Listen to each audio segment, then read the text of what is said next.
Hello, and welcome to The Fool and the Philosopher. The Philosopher and the Fool. The story of Samson's weird. Because you know how he got betrayed by the fair woman that he loved? Yeah.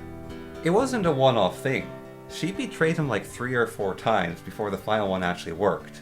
So he knew that she was a rascal. Maybe he didn't think she would abuse the knowledge of... Like, she was trying to trick it out of him, right? And so... Well, no, she like had him... He basically told her the wrong thing multiple times. Yeah, he told her, like, tie me up in 7 strings 7 times. And... Yeah, and it didn't work, and so... Because he was joking with her. I don't think he was deceiving her. I think he thought they were bantering, I think, is what was going on. But then he kept getting attacked, and they kept trying to do that thing to him, so she was obviously telling people. I always saw it as more of, like, they were bantering back and... Like, he thought they were bantering back and forth. Yeah. And then... I don't even remember if she gave away his... She did each time. But I mean, like, did she go and tell her brothers? Yes, like, she literally went and told them. Or was them. it, like, accidental? No, it was on purpose. Because if she was like Media, like Jason and the Argonauts, and Media, the lady whose father fought the Invincible Warriors every morning, I kind of saw her like a media figure, I guess, where she was kind of on your side even though she was your enemy. But if she went and told her brothers every time, then no, she was against him, from what I interpret anyways. And then why didn't they kill him? Like they blinded him, right? And they tied him to the pillar. Because they're awful. Because they wanted to torture him. And why was he... Well, there's a lot of questions going on. Why was he so strong? Because he was born blessed, I think, or something. And what was God's plan here? Like, was it to... He had some special thing with his birth that made him blessed. And then he was basically actually meant to be a super warrior for God. Like, he's meant to be the perfect, whatever clan he was of Jewish culture.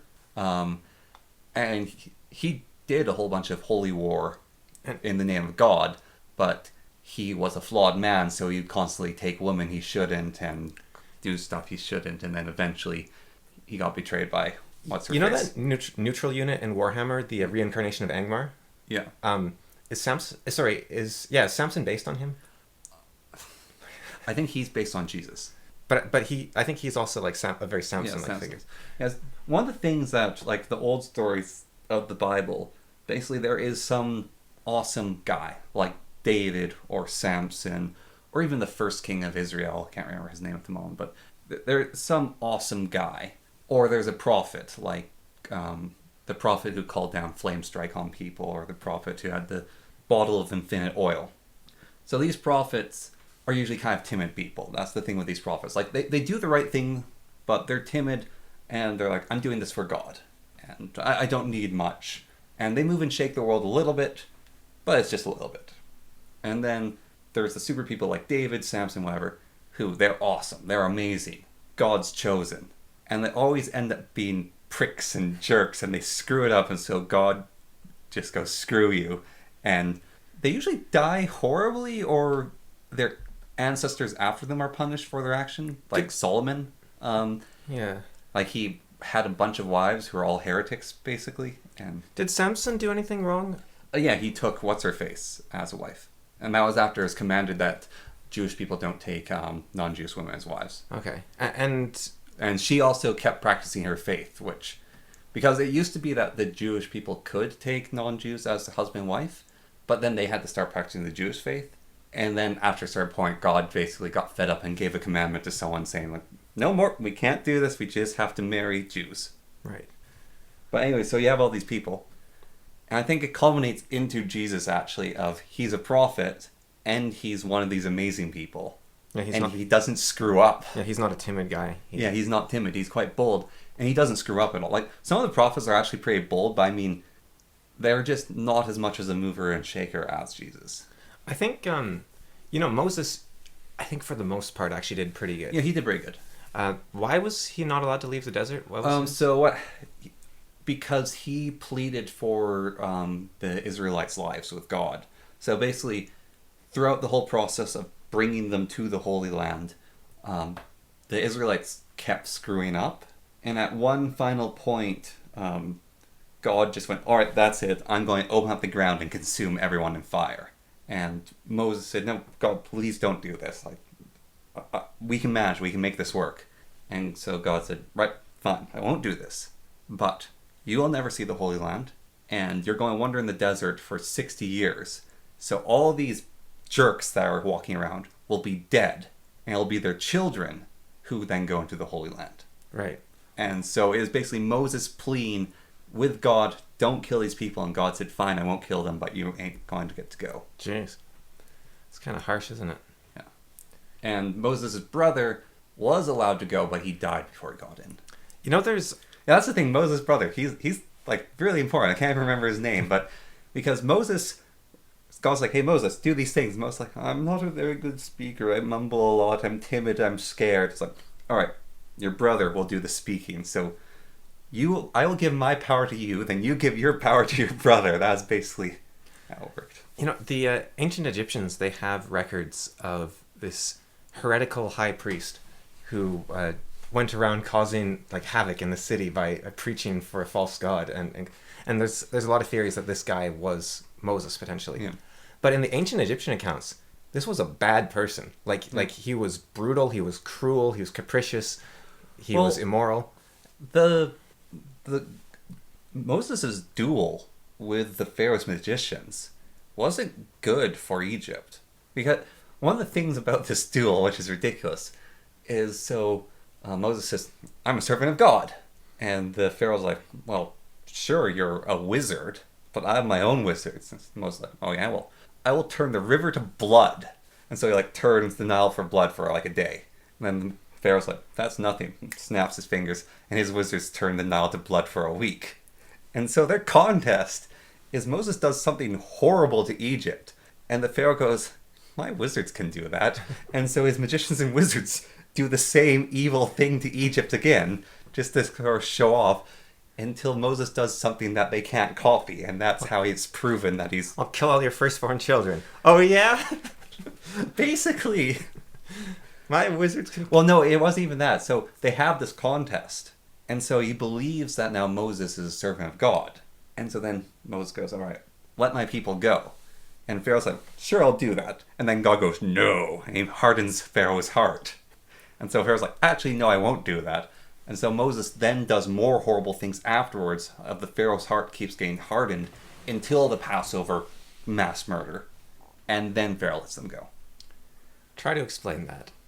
I'm trying to think of the Jordan Peterson... Well, he actually had a debate with a bunch of scholars about this, because Jordan Peterson said this part of the story is ridiculous. God's evil here. Yeah. And so the other ones were saying this could be a different translation, this could be a different interpretation, but there's actually a whole seminar that Peterson did with like a bunch of other scholars called Exodus.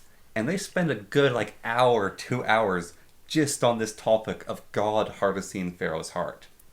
Because I was thinking of some difficult things from the Bible, right? Like, for instance, this is one I think I solved, but it's the creation of Eve. Yeah. Right, so God takes the rib from Adam and creates Eve. And I was thinking, that's really weird. Like, okay, Adam's alone, he needs a wife. Okay, that part makes sense, that's fine. But why did he take the rib from Adam? Why didn't he make another clay sculpture and breathe life into it? And I think the answer is so that you can't... humans can't say they're descended from someone else. So basically, Adam and Eve are the same person. Yeah.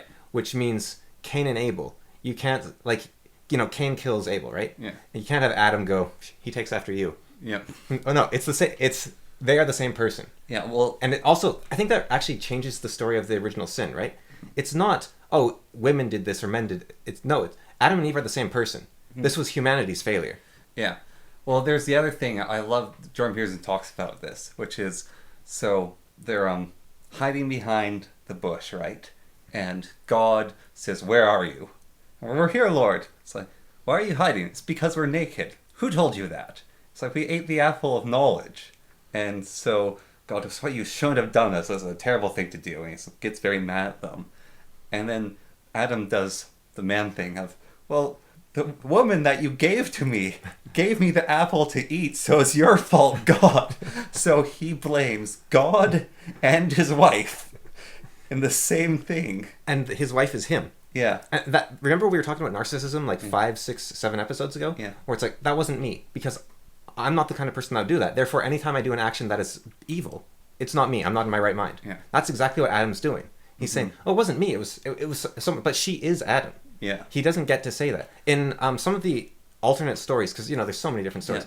Yeah. I don't know if you know about these, but Adam and Eve were created at the same time. Yeah. So he created this clay golem where they were basically back to back in the same creature, facing opposite directions. And then he sliced it in half, and that was Adam and Eve. Mm. So he's like, instead of saying, let me take a rib, he's like, let me cut you in half. So because one of the things about Jesus as well, apparently, is he is Adam perfected. So Adam is the first man. And so Adam is actually kind of an amazing person. Like, he is the progenitor. He is the first man. He was made by God in the image of God. But Adam has flaws. But then Jesus is Adam perfected. And one of the things about Jesus is he's both feminine and masculine in a lot of depictions of his appearance. Yeah, well, he's Serapis. Yeah. He is the best parts of women and the best parts of men combined. Yeah, and yeah, so he's kind of the reunification with Eve in a way there too. Yeah. And instead of blaming Eve for his problems, he says, no, that was me. I ate the apple. Like, at the end of the day, I ate the apple that I suggested I myself eat. Like, that's temptation, right? Yeah. Temptation comes from you. It doesn't come from outside. So Eve offering him the apple, that's temptation, but that's his own temptation. He could have denied it. He could have said, oh, that's not, and that's not for me. That's not mine. But he gave into temptation, and temptation is your own thought saying, yeah, you should do this. You should do this. And then he ate it. And yeah, but going to Moses with the, so let's look at this. So the idea is that Moses, going metaphysical here, right? Yeah. We're saying Moses is a representation of humanity, as Adam was a representation of humanity. So, and the Israels are the people, let's say. And so the people are trapped because they indebted themselves to others and they have to pay off their debts. They hadn't paid off their debts yet. No, that's not quite. No, this is how I'm conceptualizing it. Like, and you can. I'd love to hear your disagreement here, but my conceptualization is that Moses decides we've paid off our debt. He wants to leave, and God says, and the Pharaoh's like, yeah, I guess you have, and God's like, no, you haven't yet. So there's speedrunning this. There's this thing I found on YouTube, and it's kind of freaky, which is it's an AI that takes Hitler and translates him to English, but with his voice. Yeah. And it's done a few of his speeches.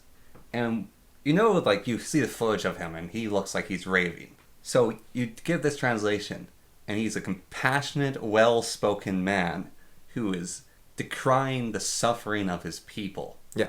So actually in some of those speeches, he's decrying the suffering of the Jews. Yeah. He says, we can't take care of them, but nobody else will accept them. Yeah. They need their own homeland. Yeah, this is this one speech I'm talking about in particular. So why the Jews ended up in Egypt is because a huge famine happened that was awful. It hit both Egypt and Israel. Yeah. And the eldest brother, or the youngest, I can't remember, the brother of basically the starting clans of Judaism, and his father was Abraham, I think, or one of those, or no, his father was Israel, right? Yes. So Jacob. Yeah. So this is Jacob's son. This is Jacob's favorite son. Okay. Basically, he gets betrayed by his brothers and sold into slavery. Joseph, right? Maybe, might be Joseph. He gets sold into slavery and sent to Egypt. Now, he has a power which is when he dreams, he has prophecies. Yeah, Joseph. Yeah. So he has prophecies when he dreams. And he can also interpret other people's prophecies as well when they dream. And so he's in prison, and two guys are there, and they both tell him their dreams. And he says, you'll be executed, you'll become the king or the Pharaoh's favorite servant. Yeah. And it comes true. And then he sits and rots away in prison. The Pharaoh has a dream, and it terrifies him. It messes with his head. And he calls for all of his soothsayers, magicians, his wise men. And he asks them, this dream, what's going on with it? And they all give him different answers, and none of them satisfy him. And so the servant that survived, who became his favorite servant, says to the Pharaoh, there's this guy in prison that I know, and he predicted 2 dreams, and it was I would live and this other guy would die. He can actually knows what dreams mean. And so it's like, get this guy out of prison then. Come bring him to me. I'll tell him my dream. And so he tells the Pharaoh's dream, and the guy basically says to Pharaoh, all right, your dream means a famine's going to happen. But before that famine, there's going to be these really, really awesome years. It's going to be super plentiful. It's like these 4 awesome years, but then it's going to be 8 years that suck. And so your kingdom will die. But if you listen to my plan, I can save everyone. And Pharaoh's like, okay, what's your plan? And he says, we basically just take food and we store it. And we have a huge amount of food stored. And we also start gathering money now. And we don't spend it because we're going to have these 4 years of prosperity. And so those 4 years of prosperity go by. And it's the richest the Pharaoh and the kingdom of Egypt has ever been. And then the 8 years of famine happen. And Israel, or whatever his name is. Joseph? Yeah. The father. Oh, the father. Yeah, okay, Israel then. Yeah, Israel. Says to his sons, we're starving. Go to Egypt, because they seem to be, like, they're not doing great, but they're weathering the storm. And basically ask them for help. And so the sons go there, and like some tricks are played, some shenanigans go on, because they think their brother's dead or sold into slavery. And he's like the top advisor of Egypt now. He's the favorite of the Pharaoh. So anyways, after the hijinks go on, all of their children and families and Israel, they all move into Egypt so they can survive the 8-year famine. And during this time, because he's the top administrator, he's like handing out jobs to his brothers, he's helping everyone, he's making Egypt really prosperous. Anyways, time progresses, old Pharaoh dies, new Pharaoh shows up. This Pharaoh doesn't like him that much because this guy is like, he likes him better than his own father did. And so it's like, I said that wrong, but he's more favored than in his father's eyes than he is. Yeah. But you can't do anything. This guy's the top administrator in Egypt, and all his people work really hard. They work really well, and Egypt is prosperous because of them. So he dies, and then this Pharaoh goes, right, these people are going to overwhelm Egypt because they make more money, they have loads of kids, they have more kids than the Egyptians, they're really prosperous, they are doing awesome. So you can't have kids anymore. And your women can give birth, but they can only give birth to Egyptian children. And so like the men basically can't have kids anymore, and they get put into more and more bondage by the Egyptians, trying to make them suffer and die out. But their spirit isn't broken. But it's like, it's getting degraded, it's getting destroyed. Until eventually Moses is born, and Moses is half Egyptian. Well, kind of. He was adopted by the Pharaoh's daughter. And then Moses actually ends up murdering someone. And so he runs away. He murders an Egyptian. And then he runs away to a neighboring place. And then the whole story starts of him becoming the prophet, the burning bush, all that goes down. Right. So the Jews went to Egypt, and they were kind of indebted, but they paid it off right away. Right. So and they were forced into bondage to try to kill them off. And Ramses II, whoever it is kind of like Hitler in that time, in a way, saying, wait, these people are making all the more money, they're making more money than us, they're taking over society, they have a different culture than us. Yeah, exactly. Yeah, that's, it says something that in Crusader Kings 2, there's basically a dedicated expel the Jews button. Like, it just happens again and again and again.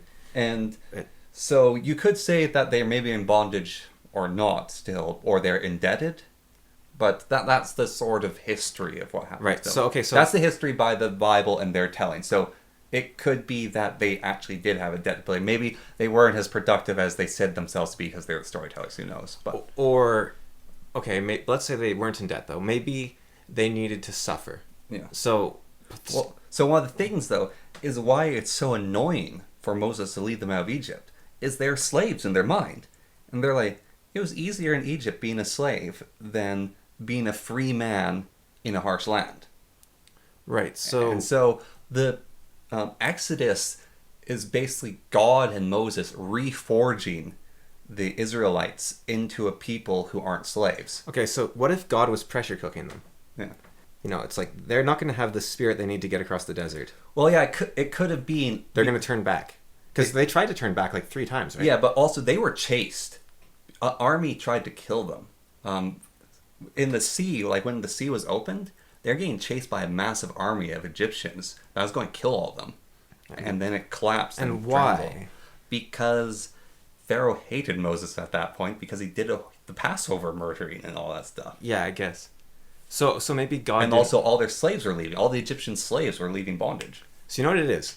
This is what God did. He did what Cortez did, where Cortez lit the ships on fire before they started like their exploration inland. Yeah. It's like you can't go back even if you want to. You know, actually, I don't know if that was Cortez that did that. That might have been the guy before him. But you know, that idea of there's no going back. I'm burning that bridge. You have to keep moving forward. That could be what God was doing, because you know, he's thinking of like Job. He kills his kids so that Job can learn a lesson, right? That's pretty extreme. But if you say, okay, the Egyptians, if they don't suffer, sorry, the Jews. Yeah. Well, that says something on its own, that they're not the Egyptians, right? Like, either that's the Jews' fault or that's the Egyptians' fault, but they should have been Egyptians, really. But, because, like, they were there for 100 or 200 years or something in Egypt. Wow. Yeah, so the Egyptians don't... Sorry, the Jews. The Jews, they might leave initially, but they'll probably turn back. Yeah. And the Pharaoh will be like, yeah, sure, you can come back, right? Yeah. Like, we don't like you, but we'll take our slaves back. Fine. Yeah. But if you make it horrible, and you make it horrible, and you make it horrible, then they're forced to leave. They're forced to flee. And maybe you could say, you were talked about Hitler. Let's bring it to Hitler, right? Hitler wanted to kick out all the Jews, but God hardened his heart. Did the Holocaust. It's like, okay, we can't live in Germany. This is a horrible... Now we need a country where we can be safe. If that's love, that's the toughest love you've ever seen, and it doesn't seem worth it, but... That it could be a story similar, I guess. Yeah, it's one of the things about that, though, if we're to follow canonically the Bible instead of following the Torah and the Jewish faith, is Jesus. This is one of the weird things. People say there's tensions between Christians and Jews for multiple reasons. One of the reasons they say is they killed Jesus. That's actually one of the big ones. That for a long time, Catholics in particular really didn't like Jewish people. Yeah. But if you go back to what Jesus was saying, one of the things was, the kingdom of heaven is for everyone. And one of the things that Jesus did was, all right, so this is God's chosen people. These are the Jews, and they follow God's faith.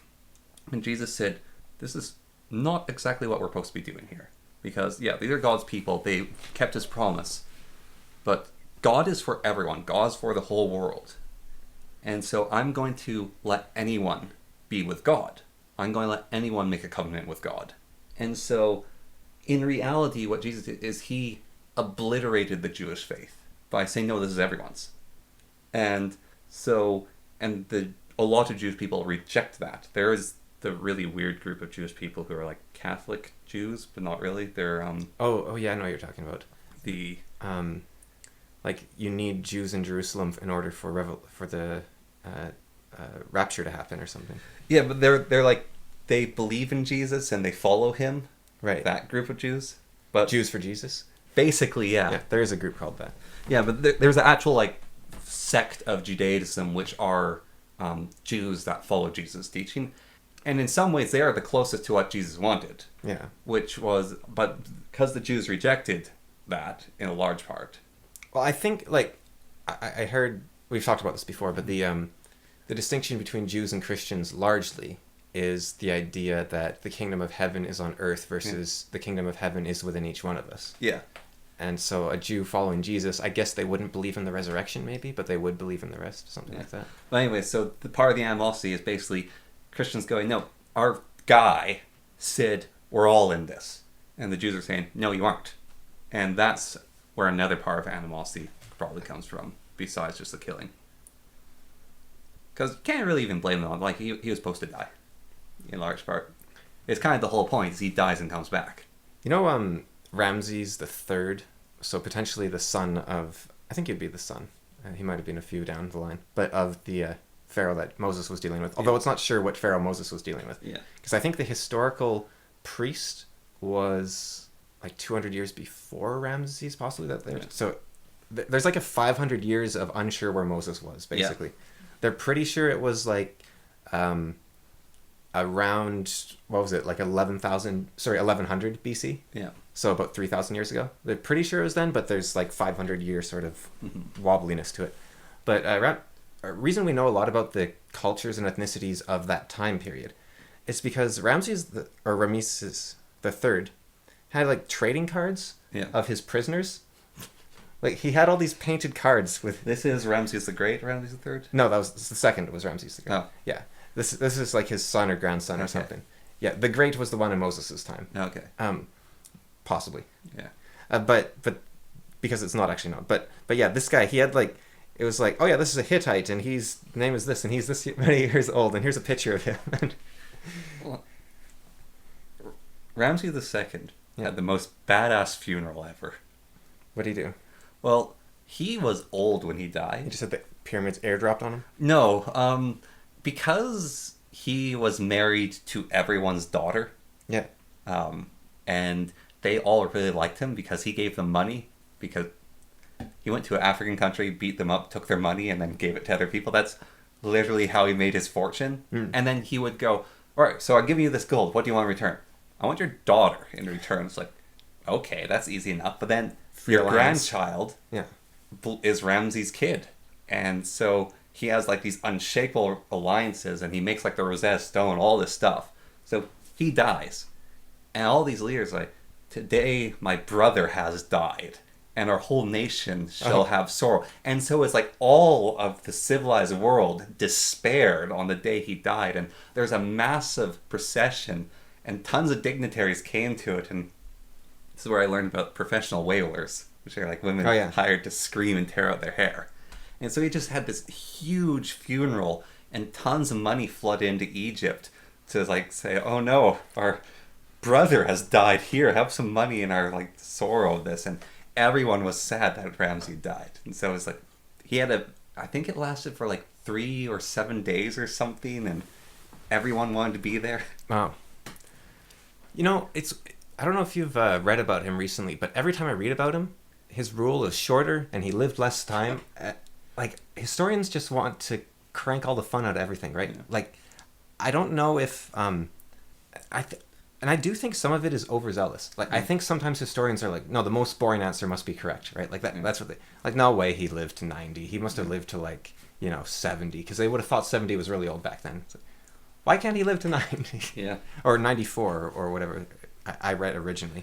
Well, it's certain cases like that, even where not talking about really old, like really old where it's talking about how many people David killed in battle. You can be uncertain about that. Yeah. But you go to like certain Viking history or history of Britain, like its great warriors. It's like, yeah, there's no way he beat 200 people. Yeah. Maybe he did. Maybe he... Well, I think most of the time I don't think someone beat 200 people, but there are situations where I think it's possible. Like, he was considered the greatest, or maybe the second greatest after Musashi, Japanese warrior ever. Yeah. Saigo, maybe? What was his name? Musashi wasn't even considered that great. Well, he was probably the best duelist, right? Oh, he was a very good duel. Well, and he was a master strategist. He was, but he never got hired. He kept trying to get hired, and he actually never got hired until right near the end of his life. But like Musashi's, a lot of his fame comes post hoc of his rings, and that knowledge is basically how to be a samurai, and everyone read his book. And the writing of his book isn't... Do you know about it? Not really, no. So he basically figured out he was dying. And so he had this property. He finally got a retainer right near the end of his life. But he still wasn't really a strategist, and that's what he really wanted to be, but he wasn't a strategist. And so he's like, I'm dying. And he had his adopted son at this point. And he basically said to his son and his lords, okay, I'm going to die in like a year or two because I'm like kind of cancer or something. So I'm going to go into this cave. I'm going to write a book. And so he went into a cave, and he's like, oh no, Musashi's dying. And he spent 2 years in the cave dying, writing his book. He finished it, like basically gave it to the Lord. And I like think he lingered for another 2 or 5 years and then died. But I'm dying. Gonna write a book. Stubborn bastard who lives another 2 years to write the book. But you know the other Japanese guy I'm talking about, right? Where he held a bridge against an army. Yeah. And they couldn't kill him. Like, they shot him so full of arrows, the arrows stopped being effective, basically. Yeah. Because it was just... His entire front was covered in arrows. And in the end, they had to crawl under the bridge and stab him with spears, I think. Yeah. But they found out, oh, he's been dead for like 10 minutes already. Yeah, they're just stabbing core. But there is the case of the guys fighting the Aztec army, or... Not the Aztec. Yeah, the Incas. Like, yeah, it's like 50 to 10,000. Yeah, the absurd battle. Yeah. And there's like... I still don't believe... Like, I don't understand that. I would... You know, if you could have a time machine for any historical event, that's kind of one of them for me. It doesn't make sense. In Africa, they had guns as well, but so the French Foreign Legion versus the warrior women, Hmm? it was not good for that kingdom. Or I can't remember their name, but the warrior king, Right. or warrior queen Yeah. movie. The actual battle of the French Foreign Legion versus them, French were horribly outnumbered. And I think one of the French accidentally got shot or something. It's like they had one casualty, and then also the Zulu attack against. Yeah, well, that outpost. I think it's different if you have massive technological superiority, right? Like, you can, like, one person in a tank can beat 10,000 people easy. Yeah. Well, with the Zulu, though, they had guns, too. It's just they didn't really know how to use them against the British. Well, also, they were attacking a fortified position, which makes a huge difference.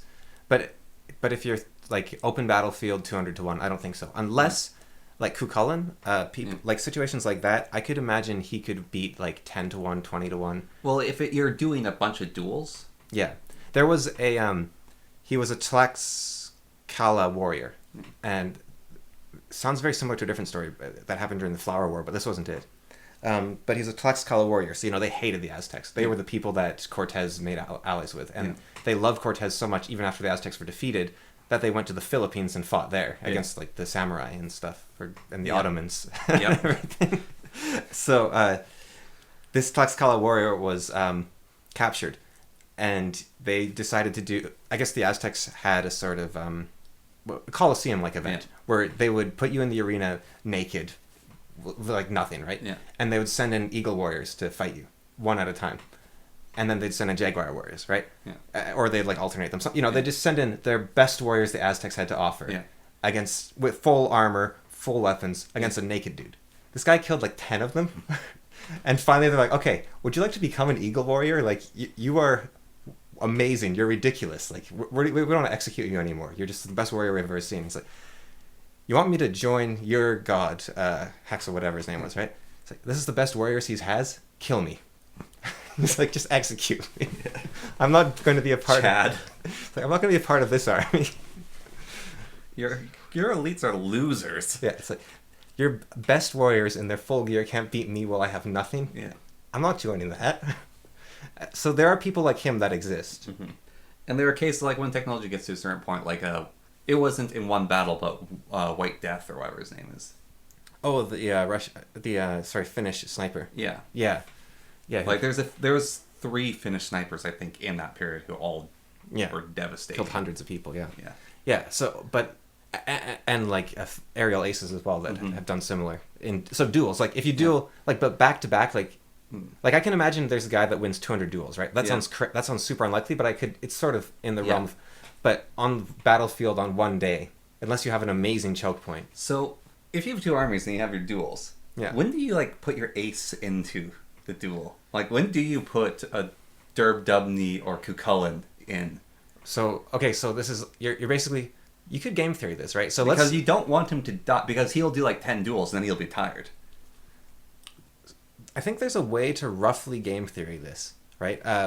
Or not game theory exactly, but imagine you have a deck of cards from 1 to 10, and I have a deck of cards from 1 to 10, or a hand of cards, right? Yeah. Whoever plays a higher card wins, so we're playing war, basically. Yeah. We play both our cards face down, we flip them over. Yeah. If you win, do you lose your card either way, or does your card go down by 1, or does your card go down by 2? Or does it go down by the value of the other person's card? And whoever gets the most wins, or whoever defeats every card in their opponent's hand wins. You could play it, right? It'd be kind of interesting. I think the card stays down, then if it's equal value, then both cards could disappear. Because there is some... Because then if both... So, with this working, your card stays down once you've played it. And then if it's equal value, then both cards are gotten rid of?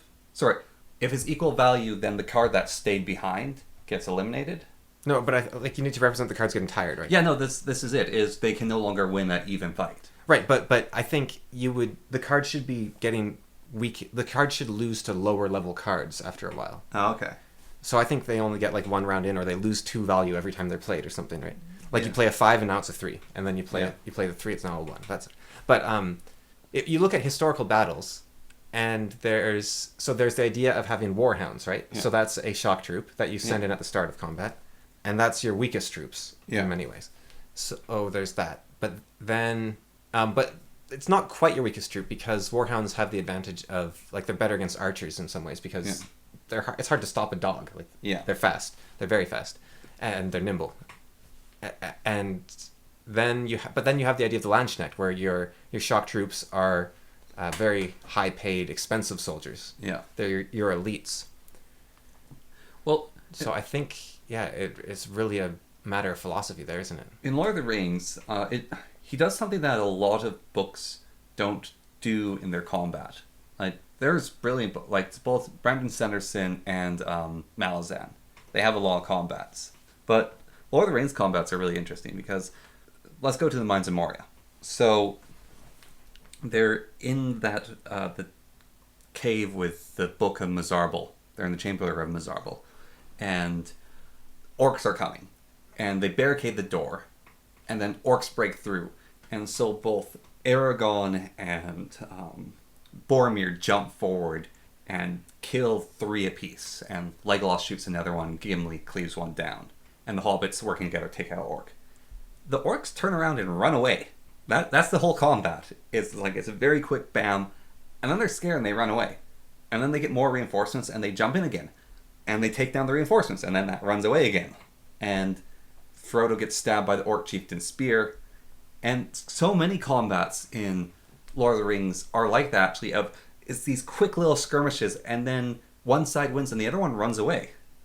Okay, so if you have 2 armies, one army commits 90% of its force, and one army commits 100% of its force. Yeah. All else being equal, the army that commits more will win. But the reason armies have reserves is because, we didn't realize that was a shale slope, and now whoever we sent on that slope has now fallen over and died. Yeah. And so we don't want to send our whole army there at once. Or, they put landmines in front of their archers there, so we don't want to send our best troops there. So I think in this duel, you don't want to send in your best warrior first, because maybe they're fighting in a stream, let's say, like a ford. You don't want...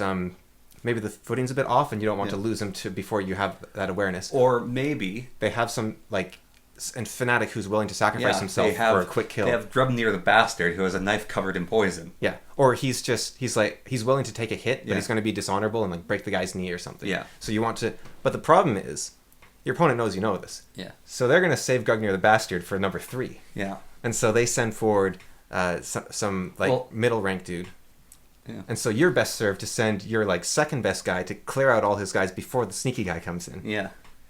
So there's a bit of a coaching aspect there, isn't there? Where you could almost see leadership on a battlefield being more about which order you do your rock paper scissors. Well, yeah. So, but when you're saying where the Landsknecht for is, they're that smash, and it's like, oh shoot, our unit wasn't as solid as we thought they were, and they just got smashed by a group of Landsknecht. Yeah, but if the Landsknecht fail, you've lost a very expensive group of soldiers.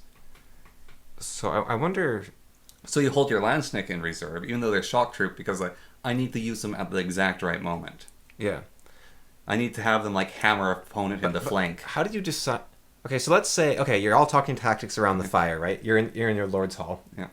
You're Saxons in the year 600, right? You're all at your Lord's Hall, and he's like, okay... So let me tell you, boys, you send you don't want to send your good warriors in first because you might lose them to some surprise, right? It's like, okay, cool, yeah, thanks. And then you're on the battlefield the next day. He's like, hey, Connor, get up there. You're like, wait, hey, hey, wait. That hurts, man. Well, that's part of loyalty. Is you're a cog in the war machine. Yeah, and you might survive, you might get injured, but you're going to do that, and then you'll be a veteran afterwards. It's part of paying your tax to the liege lords or whatever. But I think a lot of that dueling did come down to, I am so-and-so, who will challenge me? And then from that army, they step forward themselves. Yeah. I'm sure there was a bit of pre-game plans going on, but I think there was... Well, also, you really don't want to Grubnir the Bastard. Because if you do that, it's fair game to have Grubnir the Bastards. Well, and then war falls... And that's what happens, is war falls apart. No, so this is something I want to talk about for a while. And it's fine, it came up organically. Is the game... And it's not you lost the game. This is the game humanity has played forever. In all sports, in all war, in business, in law, whatever it's being. This is a game that defines humanity. And it's got very simple rules. It's played by the rules. And if anyone breaks the rules, the rule is then you can break that rule too. Yeah, tit for tat. Yes. Yeah. And it's the oldest game. Well, I think I might have mentioned it on the podcast, but in the Byzantine... war books, they would talk about how you could easily defeat the stupid fair-haired barbarians to the north by attacking them while they were marching, because they didn't believe that you should fight while you were marching. They thought that was... And they thought horses were for riding to the battlefield, then you get off, and then so it's like, just shoot their horses out from under them. They have no idea what they're doing, and they'll take them, because the Byzantines gave up on honor like 300 years before, but the barbarians, in quotation marks, to the north, they still had this huge concept. They still believed in the well-hazeled field, where you would mark out the boundaries of the battlefield before the fight began. Well, there's the American Revolutionary War, which people make fun of the British, because the British are like, all right, it's your turn to fire now. Oh, you bastards! It's not your turn. We get to return fire. Yeah, well, guerrilla tactics have almost always been the tactics of the vastly underpowered side. Yeah. And that happened in the American War of Succession. Yeah. The 1812? No, 1776. 1776. Yeah. I was trying to think of a term that wasn't liberation because you know, it wasn't liberation. It was revolution. It was a betrayal. It's War of Succession, I guess. But, so, yeah, and there's the case in World War II, which is... Or Revolution, pilots that were shot down in, not the Battle for Britain, but the British pilots and the German pilots, when they got shot down, you would capture their parachute guy. You would let him land on the ground and you'd capture him. On the Russian front, the Russians shot the German parachutes, and so the Germans shot the Russian parachutes. Yeah. And you look at... And they didn't capture each other's pilots. Pilots are really valuable, because pilots are usually a soldier who's either insane or actually well-to-do and knows things. You want to capture pilots. And then you look at like the Pacific theater, and what the Americans and the Japanese were doing to each other was horrific. Like, well, it's absolutely horrific. This wasn't they didn't even do this on D-Day. It might be just because the difficulty, but bombarding the coastline with a battleship, they did that against the Japanese islands. It's like a lot of missions in the capturing of those islands was figure out their position, radio into our ships, tell them position, then have the American soldiers get out of Dodge, so you could have the battleship guns bombard that area. But that's more sound tactics. What I'm talking about is like the Japanese, for instance, would line up a bunch of American prisoners and cut off all their heads with like katanas. They were carrying katanas around for the purpose of beheading prisoners. And then the Americans would collect the ears. Would gather and make necklaces out of ears. Yeah. And like horrible things like that. Yeah. And like rape was rampant and torture, and there's that did you see the Martin Scorsese's film The Irishman? No. It's about a gangster who possibly killed David what was his name? Jimmy Hoffa, I think. He was the union leader back in the would have been, I guess, the 60s or something. But he talks about how he started this mobster started his descent into crime. He was a soldier in World War II. And he said, you come back and you have 2 or 3 prisoners of war, and your commander says, get rid of them. And you're like, what do you mean? He's like, we can't feed them. It's like, oh, okay. So then you had to figure out how to get rid of them. Yeah. So you take them out and you say, all right, start digging. You make them dig a hole, and then you shoot them. You do that a few times, and you start making a game of it. And it's like, and then he says when he got into the gangster stuff, it's the same thing. It's like, it's just, I'm just a black market meat smuggler, right? Like literal meat. You just get meat that's 20% off because you don't pay tax. Yeah. But then he accidentally gives meat to the wrong guy for too much of a discount, and the boss is like, make it right. He's like, oh, make it right. Yeah. Okay. So he goes and kills the guy that he gave it to by accident. It's like, there, I made it right. It's not a problem anymore. And you sort of descend into it. And once people start behaving dirty on one side, and that's why I think, well, even in sports, or politics, it happens everywhere. It's a race to the bottom. I played a game. We were playing sports. We were playing floor hockey, and the teacher left, and I was a ref. And one team started playing unfairly, and I was like, "Hey, stop doing that! Play by the rules." And they kept playing unfairly. And the teacher basically came back to us dueling with floor hockey sticks, with hitting each other and barely following the rules anymore, because it became more of a battle. What's fascinating, if you look at what the Lotus Eaters themselves, to a certain degree, which is a right-wing YouTube channel, and especially their comment section, which is a far-right comment section, they talk about how, well, the left has done whatever to us for so long. Yeah. It's our turn, right? Like we can't just always we can't always be the take the high road. We can, Yeah. right? If you go to Destiny, Stephen Borelli or whatever his name is, the StarCraft player turned politics guy, right? Yeah. You go to his subreddit. They talk about how why does the left always have to take the high road? It's our turn to get back at, like, they're both saying the exact same thing, that they're sick of taking the high road. Yeah. They want to play dirty like the other side does. And so it's always, everyone thinks that they're the ones that are being unjust against. Yeah. And so you're like, well, it's only fair if I turn against them. And you're a sucker if you stick to your principles, or you're a sucker if you stick to this. But it becomes tricky because you don't want people, like, you don't want to keep doing business with someone that steals from you every time, right? Like, you don't want to do that. Well, but that doesn't mean you steal in turn all the same, I think. So, you know... Not if you want your society to hold together. You know the noble savage. The concept of... The concept of noble savage, partly. Yeah. But so there's this case in America which has... people were complaining about this historical event, which was like some place massacre, is basically what it's called. And so officer with a bunch of American soldiers showed up and killed all the natives, and he killed their women and children too. And it was this brutal massacre, and people were quite upset at, like, bringing up this history and saying, like, this guy was evil, he was a horrible person. So do you know why he was sent there? So there was this particular group of Native Americans. This wasn't in India or something? Or? No, this is in America. Okay. So this particular group had this belief that you could only go to heaven if you died suffering. Okay. And so you could only be an honorable warrior if you made your enemy suffer. And they attacked American outpost, like basically a village, a farmstead or whatever, or a homestead. And they brutally murdered and tortured everyone there, including the women and children. And they, like, strung the bodies, like, piled intestines there. And so this guy was sent to investigate what happened.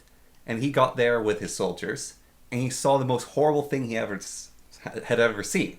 And he's, what is wrong with these people?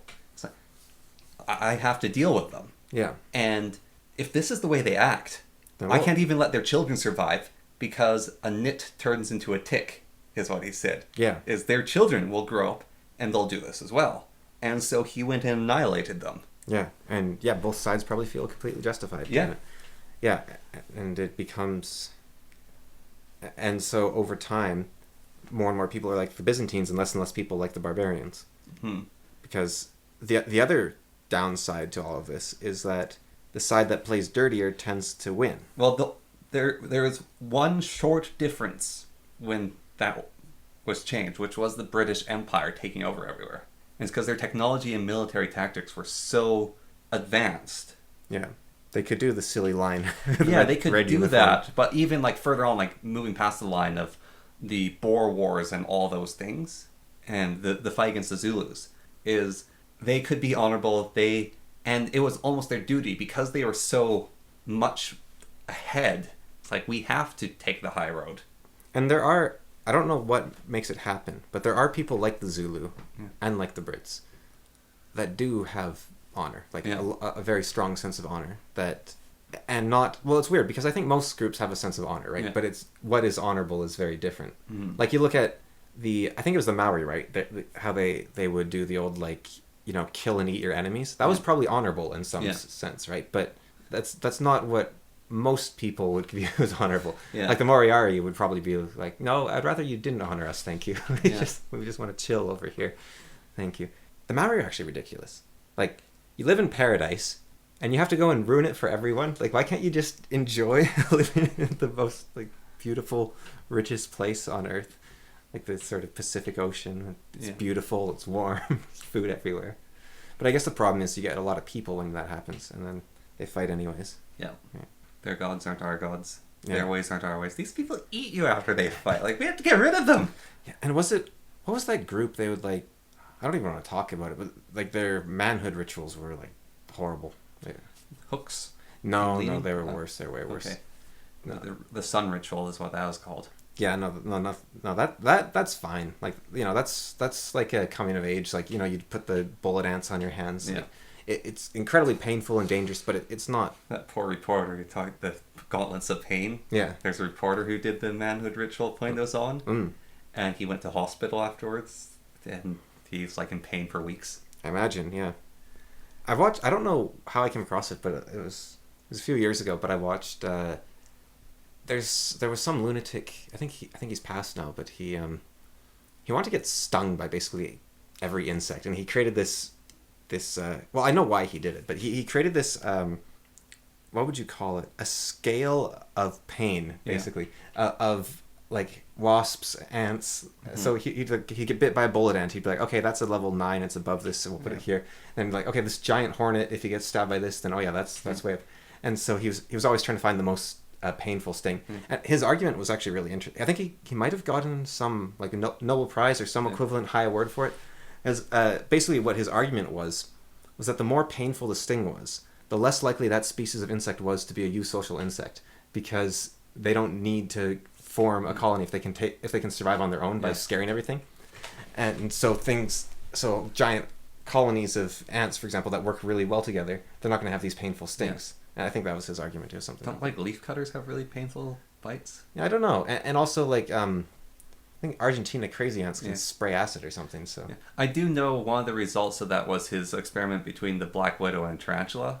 I don't know if that was him. Okay. I think that might have been someone else. Because there's that other guy who's like showing off spider aggression. Yeah. And he's like, had a tarantula on his hand. And it just didn't care. Because people like keep tarantulas as pets crawling all of them. He had to be really quite mean to the tarantula to get it to bite him. And then he put the black widow on his hand and just immediately went to town biting him repeatedly. I had a weird dream last night that there was this strange shape outside the window of a building I was in. Yeah. I was in like a shack in the woods. I was looting this shack basically.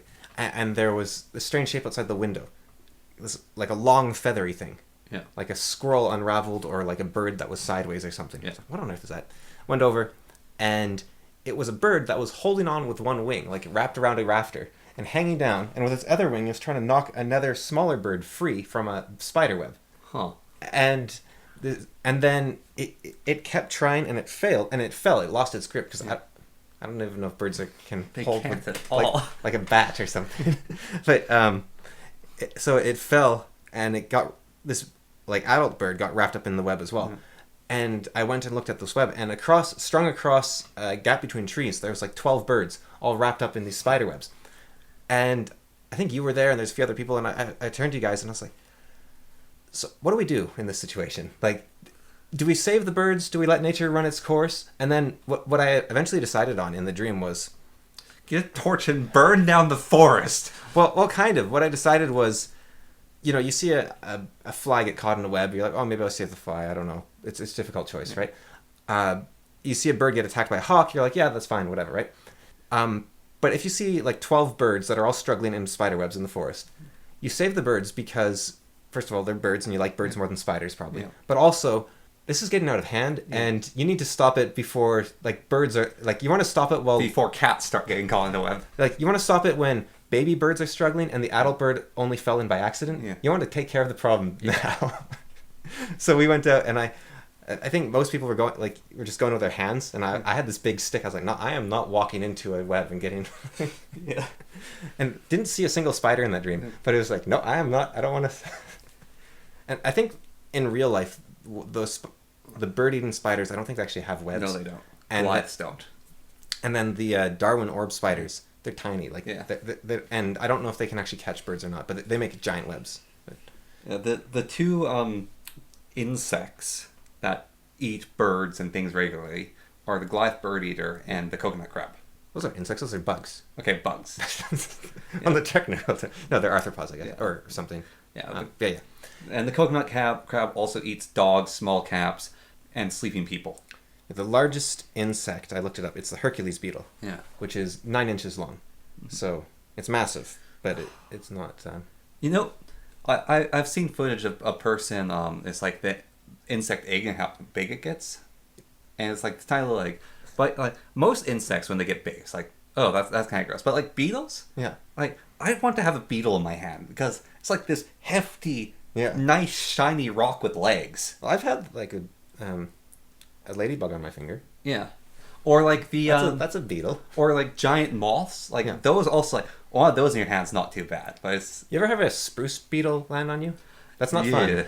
Those are beetles. Yeah, but they've got the long little things, and they got the big mandibles, and... Yeah. Like, I don't want that thing anywhere near me. Yeah. But like a Hercules beetle, that's the one with the horn? Yeah, the big horn. Yeah. Like the chomper beetle, whatever that one's called. Maybe... That's a pincer. Yeah. The trapinch. Yeah. Maybe I don't want that. A trapinch is actually an antlion. Okay. Yeah. Well, I don't want an antlion. I don't want a trapinch. I don't want an earwig. Yeah. Don't want a bobbit worm. Yeah. Definitely don't want a bobbit. I guess it's not a beetle. Yeah. I was just thinking though, like 9 inches, right? That's about the size of a foot, more like, right? And beetles, Hercules beetles can carry like something like 1,000 times their weight, right? Yeah. So I don't think they weigh very much. Yeah. But could in theory you have a Hercules beetle under each foot, and just maybe toss a very small baby, like forward, and have them like be your battle mounts. You could have it toss a very small baby. Like how much can one of those actually lift? How many would you need to carry you on it, like a pelican or something? Like let's say they can. I'm the king of beetles. Like a 9-inch beetle, right? Yeah. That's gotta weigh like an amount, right? Like a pound, a quarter of a pound, a quarter of a pound, maybe. Well, those slugs that like weigh 2 pounds are like those massive things. I haven't heard about it. Oh, like those big snails and stuff. Yeah, but there's also slugs like I don't get, like, some people having pets, like, okay, that's interesting, not for me, but, like, there's this person, and she has her banana slug, or whatever is it, and it starts at her finger, and it goes all the way to her elbow, and she's, like, a small woman, but all the same, she doesn't like, crawl on her, and it's, no! Maybe the feeling's nice. Or, there's a different one, which is this guy, he comes home, and he's been on a trip, and he's got an octopus in a tank, and he goes, and he has food for it, and he reaches the food in. And the octopus with like 4 of its arms grabs the food and starts eating it. But she's pissed off at him because she's left for a while and they're too smart. So grabs onto his hand and is not letting him go. And he's being gentle, obviously, but still, it's like saying hi, it's cuddling him. But it's an octopus wrapping up your hand. It's kind of gross and creepy. With an octopus, it's like there's probably an interplay there, right? Yeah. I saw a video of a guy playing with his pet tarantula. Yeah. And to me, it looked like the tarantula was running away. Yeah. Like it was just scared. I don't think tarantulas are smart enough to play with a human. Yeah. I think, like, it kept... You know the 90s computers, they had, like, 1,000 wires coming out the back? Yeah. It kept running into that tangle of wires to try to hide. First of all, horrifying. I do not want a tarantula in a tangle of wire. That's a disgusting, scary image to me. Yeah.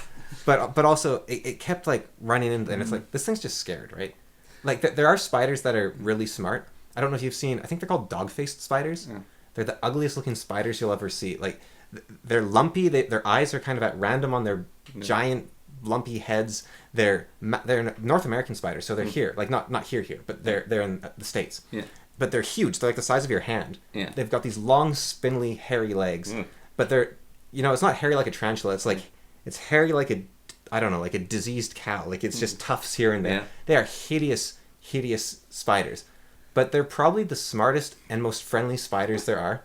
Like, they're really interesting because if you find one in the woods and you pick it up, it'll be like, whoa, what's going on? But it doesn't, like, skid around like crazy. It's just kind of like... It's interested in what's going on. It wants to see what's happening. It's kind of like a jumping spider where they're trying to figure out what's going on. Yeah. And then, if it gets used to you, it'll be like, okay, yeah. And it'll just hang out with you. And then if you come to it again, it'll be like, oh, yeah, I remember you. And it'll just... Like, apparently they're the best way to get someone over arachnophobia is you're like, here, take this, like, face-sized spider. That's hideous. And it's, like, basically the worst-case scenario. And hang out with it. Because it's also super friendly. Yeah.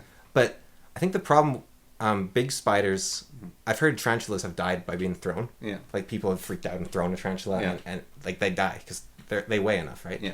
And also people can throw, like, literally nothing else. Yeah. There's no other species on Earth that can throw... Like, archerfish are the closest animal. And really?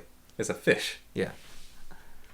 Yeah, there's nothing that, and I guess maybe some sort of like, I guess tarantulas. Well, no, because they can shoot spikes, right? But that's kind of a different action going on at that point. But yeah, I don't think there's anything that's as accurate and as powerful as. I mean, I know there's nothing as accurate and as powerful as humans, but I'm wondering if there's something that has Iguana? some. Yeah, like some sort of equivalent. Yeah, like that tongue fire. Yeah, like that would be a rough equivalent, but it's not throwing. Yeah, and yeah. They're not going to kill an equivalent-sized creature by hitting with their tongue. And not at 20 feet away or something. Yeah. Like I wonder, if you give like a chameleon or an iguana like a 20-foot, I guess it'd be a chameleon. If you give a chameleon like a 20-foot tongue, I don't know what their accuracy would be like at that point either. That'd be kind of. But so I think if I had one of these dog-faced spiders, and see, I don't really have a problem with spiders for as long as they stay away from your head. Yeah, like if I have a spider in my hand, I'm like, yeah, whatever. If it starts moving like a tiny bit towards my wrist, I freak out. Yeah, it's like no. Because if it gets on my wrist, then it can move up to my elbow, and then it can move up my bicep. Well, for me, it's if they get onto my arm, then they can disappear because they're about the same color as my arm hair. If they're small enough, they can blend in. Yeah, like I had a spider. I didn't realize it, but it like crawled into like the top, like not like my ear canal, but just into my ear, right? Yeah. And I was like, what was that? And it's kind of tickling feelings. Put my finger in my ear, and spider crawled into my finger. I was like, oh, huh. And then I put the spider on a leaf, and that was that. But if I had seen that thing coming from my face, I'd be like, that's a different. And it was also a very small spider.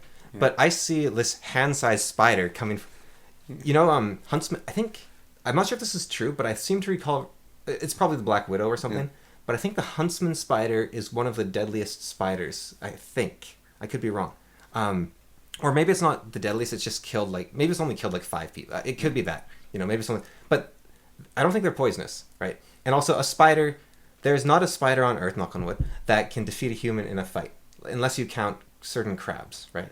Like maybe a crab spider, like a spider crab or a coconut crab. Coconut crab falls on you. Yeah, I bet people have died by coconut crabs dropping things on them. Well, I bet a Dungeness crab even, like that are on the BC coast. I don't know if you've seen the beautiful purple crabs. Yeah. They're about the size of 2 of your hands together, maybe. Yeah.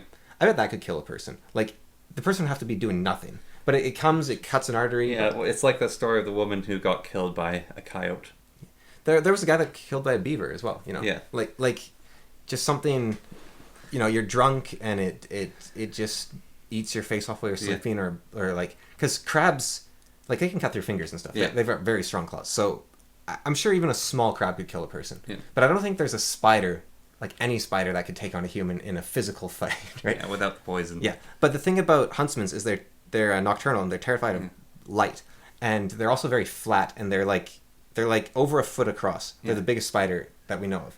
So they're massive, they're flat, they don't like light. So a perfect place for a huntsman spider is a sun shade in your car. Yeah. So you're driving, you're going 90 kilometers an hour. You're like, oh, there's a bit of sun in my eyes. Let me flip down my visor. And then a spider goes, wah, and jumps on your face. Yeah, or it just falls on your hand, and it's freaking out because there's light everywhere. Falls into your laps running about. And you're freaking out because there's this, like, huge spider. Massive. And they're not even, like a equivalent sized tarantula to a huntsman doesn't look as scary. Because tarantulas almost look like a squirrel that went wrong, right? Like, they're very fuzzy. Yes. And I believe that fuzz is actually like spikes. Like you can't really they're covered in spines. You can't really pet them. But and I think tarantulas have that too. Yeah.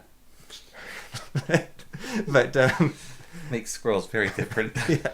But huntsman spiders are just all leg, and they're like thick, weird. Yeah, well, that's the thing. Like you look at a Goliath, they've got a kind of a nasty face. Yeah. But it's like a weird critter. It's not really an insect. It's just this weird, messed up monstrosity. Do you think I think spider is basically the scariest animal? Yeah. Like maybe a squid or an octopus or something? They're up there. I think like bobbit worms are also... I don't think they're that... Like, I mean, their existence is kind of scary, but they're not they're cool looking. They're like this iridescent like thing, right? They're kind of neat looking. Bears are up there. I don't think bears look scary. I think bears are scary, but I don't think they look scary. No. Like I'm talking about like jump scare potential. Oh, jump scare. Then... Like it crawls across your window and you freak out. Spider, octopus, definitely. Like a lemur. No. Lemurs are kind of freaky. But... Actually, do you know what is terrifying? Is the more humanoid an ape is. Like you say, crawl across your window, like an ape looking into your window. Like a spider monkey. Yeah. Yeah. Or what was that? You've seen that picture, right? Where they shot a monkey of some sort and they propped it up by its chin with like a stick and to take a picture of it, this dead monkey, and it looks like a dude. It's like have you seen? It's like a crying chimpanzee. Have you seen that photo where it's I don't know why, but it's like bald on its front. Yeah. I guess it's a female or something, but it's like bald on its front and it's like crying, or maybe it's laughing. I don't know what it's doing. Yeah. It's like a nice sunny field, so I don't know why it'd be crying. Creepy looking. But it's scary looking, yeah. But I think when I have nightmares about creatures jumping at my face, it's spiders. Yeah. But I think, do you think, okay, like a jumping spider, right? Do you think like a, I don't know, a 4 foot tall jumping spider, would that be? I think it would mess me up, but it would be kind of like a vacuum. Oh, like from Bionicle? Yeah. Yeah. Oh, the sort of thing of like, that is very big at this point, like 4 foot tall. Like the Vizirac. Yeah, sorry, Vizirac. Oh, I think, wait, no, maybe you're right, the Vaki. Vizirac are the spiders. Sorry, then the Vizirac. Okay, yeah. Yeah, like, the Vaki are those robots that yeah, are yeah, spider so, robots. Yeah, Vizirac. So it's kind of like, that is really, it's cool. Yeah. It kind of looks cute, but it's the cute that has really big mandibles and is actually a slight threat now. You know, I think why, like a giant beetle, like a 4 foot, I'd be like, cool, 4 foot tall beetle. But I think the difference, it isn't, I was thinking about this. For me, it's literally the mouth parts and the face. I had a butterfly land on me the other day. Like, you know, it was about the size of like my chest, like, you know, here to here, right? And when it pushed off of me, it felt like something kicked off my chest. Like, they are giant insects. Yeah, well, have you seen, I think they're called velvet moths or something? Like, they're not like the hummingbird moth. Like, it's got a big head you can see. Yeah. And it's got like these big green eyes, these really feathery sort of like antenna things.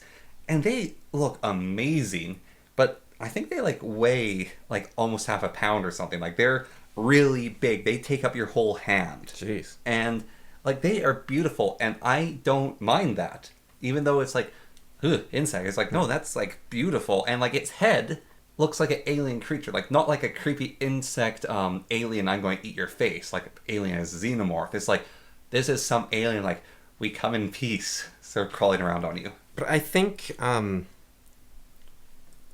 like if butterflies didn't have such pretty wings, like we'd be like, these are really big bugs to just be flying around. like imagine if they look like spiders, right? Like these just landing on you. Well, you every once in a while you look up winged spider just to make sure they don't exist.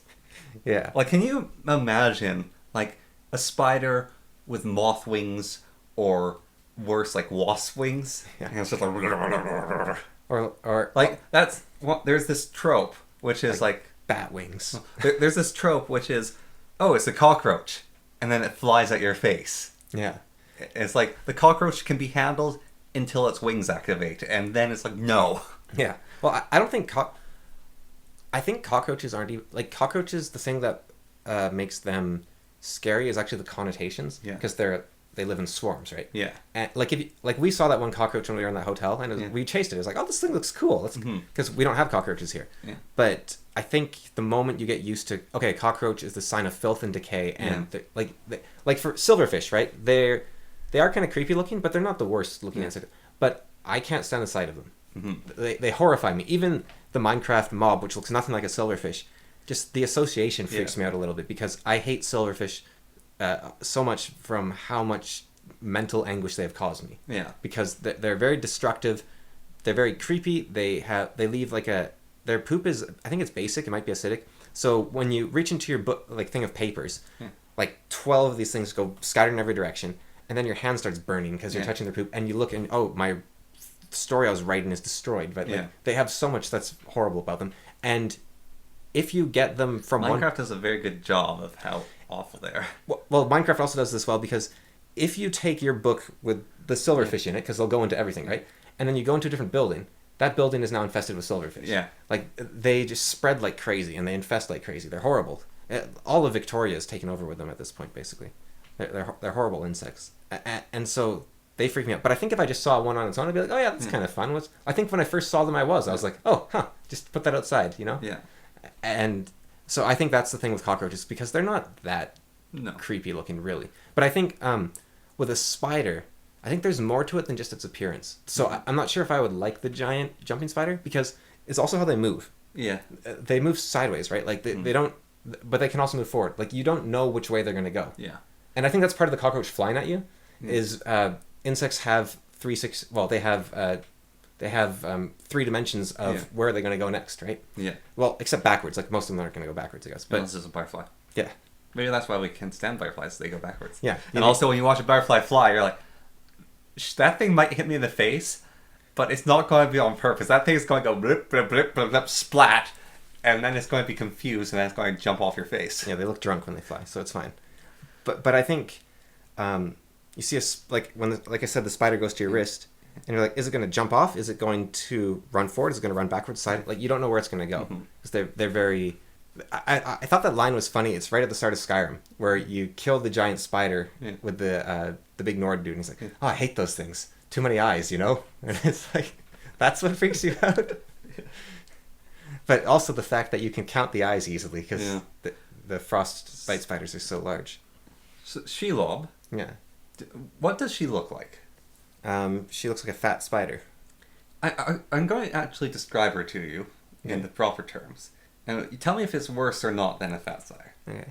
So she is fleshy. Yeah. Yeah, that's what I mean by fat, yeah. Yeah, she doesn't have carapace. And her legs are knobbled. And they've got a claw on each end. Her stomach is like, it's got bulges of fat and flesh hanging from it. And it's this glowing whitish green stomach. But the rest of her body is like black and covered in these spiny hairs. Have you seen... And so she's like a fleshy spider. You ever seen artwork? I've been reading this comic. What's it called? It's called like the Hospital of Horrors or something. It's like this cutesy little comic about this cutesy little nurse and this crazy doctor, and they just deal with horrors. And so it's all cute, and then they'll deal with the horror and it's kind of like Dr. McNinja, where it'll be drawn in like super realistic detail. And so there was this like spider made of human body parts, right? Yeah. And that's not as bad as a spider to me. Like I think a spider is scarier than Shelob. Like in terms of appearance, I think I would rather deal with a giant spider than Shelob in terms of what they are, because Shelob's... Well, my favorite description is Shelob, and it makes the Shadow of War game even more stupid, because they had like this sexy shapeshifter Shelob who wanted to steal a ring, is her one desire is to consume until she swells so large she blots out the sky and the mountains break beneath her weight. Yeah. And so I imagine basically like you draw the cutest spider you can, right? And its legs are sticking out each direction, and it's got like a sort of ooh face, and it's sitting on top of a mountain, like the Sauron eye is like freaking out and staring at it, and the mountain's just breaking, it can't move anymore because it's so fat. That's what she wants. She's kind of stupid, isn't she? Like, if she got that big, Sauron would kill her. Like, he's not going to let that get out of control. He's only letting her live because she's useful. She's like a cat. Yeah, she's literally like a cat. That's how he describes her. Yeah. And I think Sauron would send in a ring wraith to kill her if it became necessary. Oh, yeah. And I think they could do it. Yeah, I think so. She's not the most dangerous thing. She's actually less dangerous than a spider if you think about it, right? Because I was thinking about this from my dream that I had this morning, where if a spider is able to make a web that can capture you, there's nothing you can do. She can make a web that can capture you. But she didn't. That's because they cut it. Right, but... She had multiple webs. I guess they had a lot of magic items on their side. Yeah, they had Sting. And the thing about Sting is it was forged in the valley where the spawn of Ungoliant lived. So you know how the Barrow-White blades were perfect for dealing with the Witch King? Sting was perfect for dealing with her webs and her. Yeah. It's like, it had virtues in it. It had Bane of Arthropods 5. But I think the main issue actually was the light that they had of the tree. Oh yeah, the lights drove her away. But a normal, natural giant spider, like if there was a bunch of Darwin orb spiders, right? Yeah. Well, they wouldn't care. They're not beings of evil. You'd just be caught in their web. All spiders is anyone evil? Else going to get the Phial of Galadriel? What do you mean? That's what drove her away, was the Phial of Galadriel. Yeah. It wasn't light. It was the light of the first light. Yeah. But, like, that's... Is anyone going to have that but Frodo? Right, but a giant spider wouldn't have had that problem. Right? Like, it might have. It would have just been like, oh, nice flashlight you got there. Unless it's a huntsman, then it'd freak out and start running around.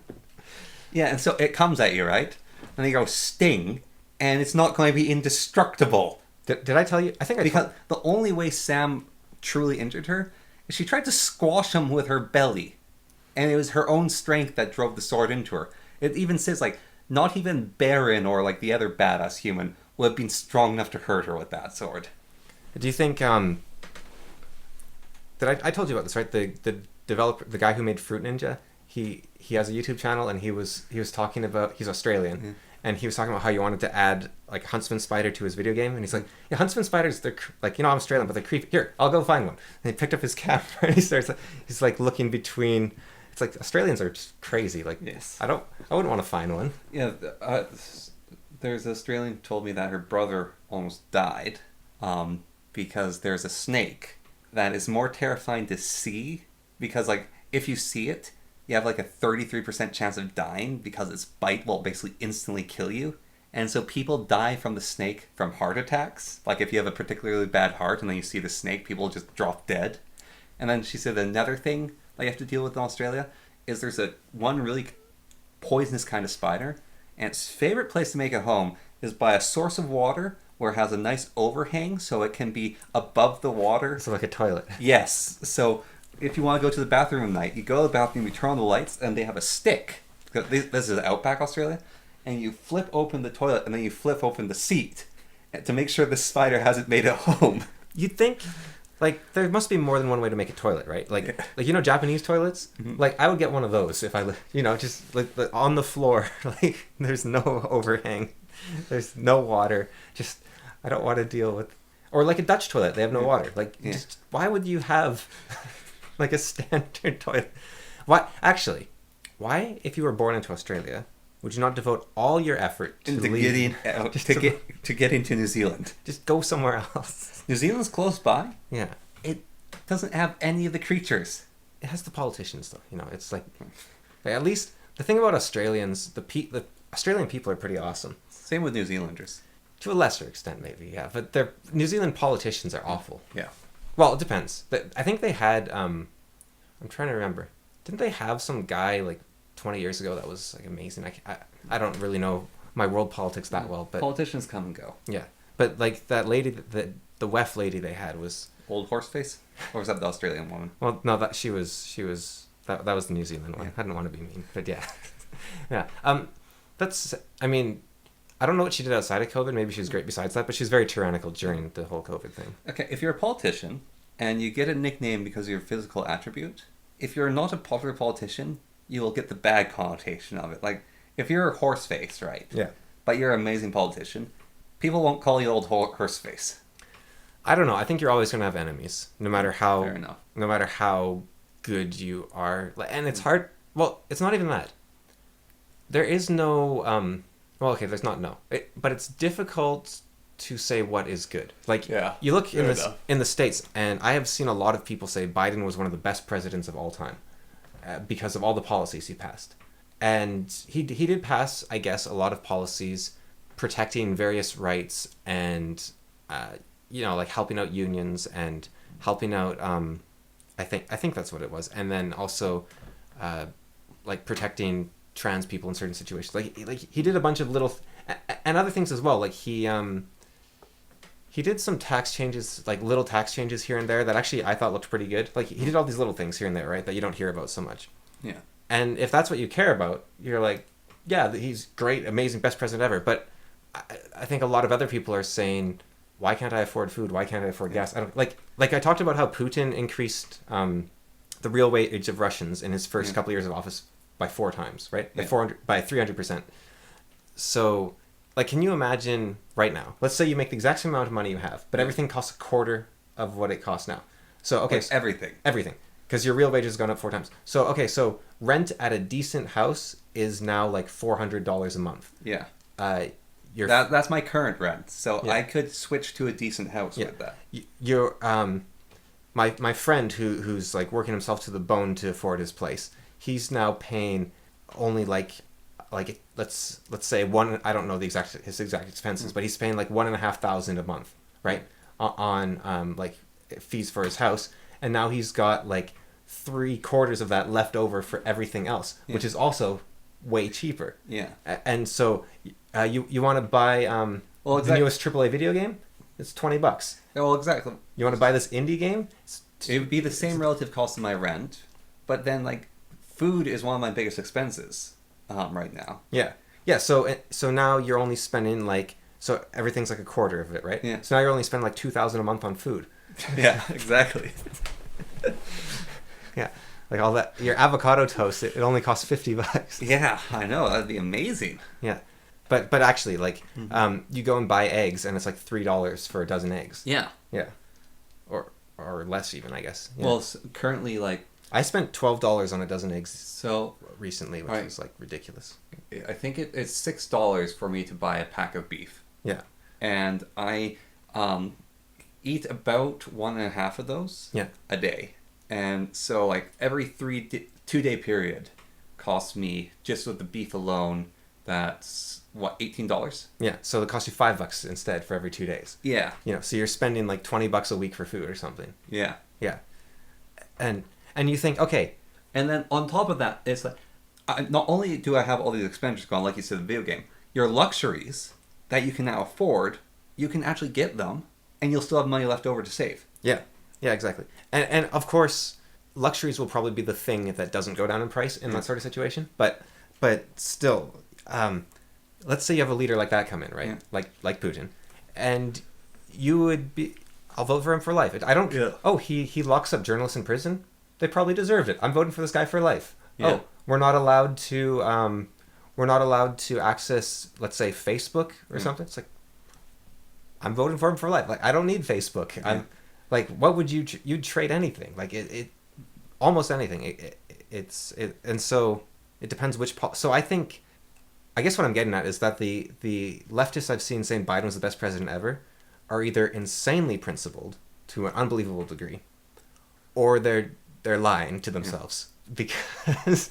Because it doesn't really matter how amazing the policies are on paper if you can't afford your fuel and your food and your rent, right? Like, and just on top, I think your leader actually does represent you to the rest of the world and to your own people to an extent. Like, they are your representative in a way. Yeah, I think I disagree with that, but go on.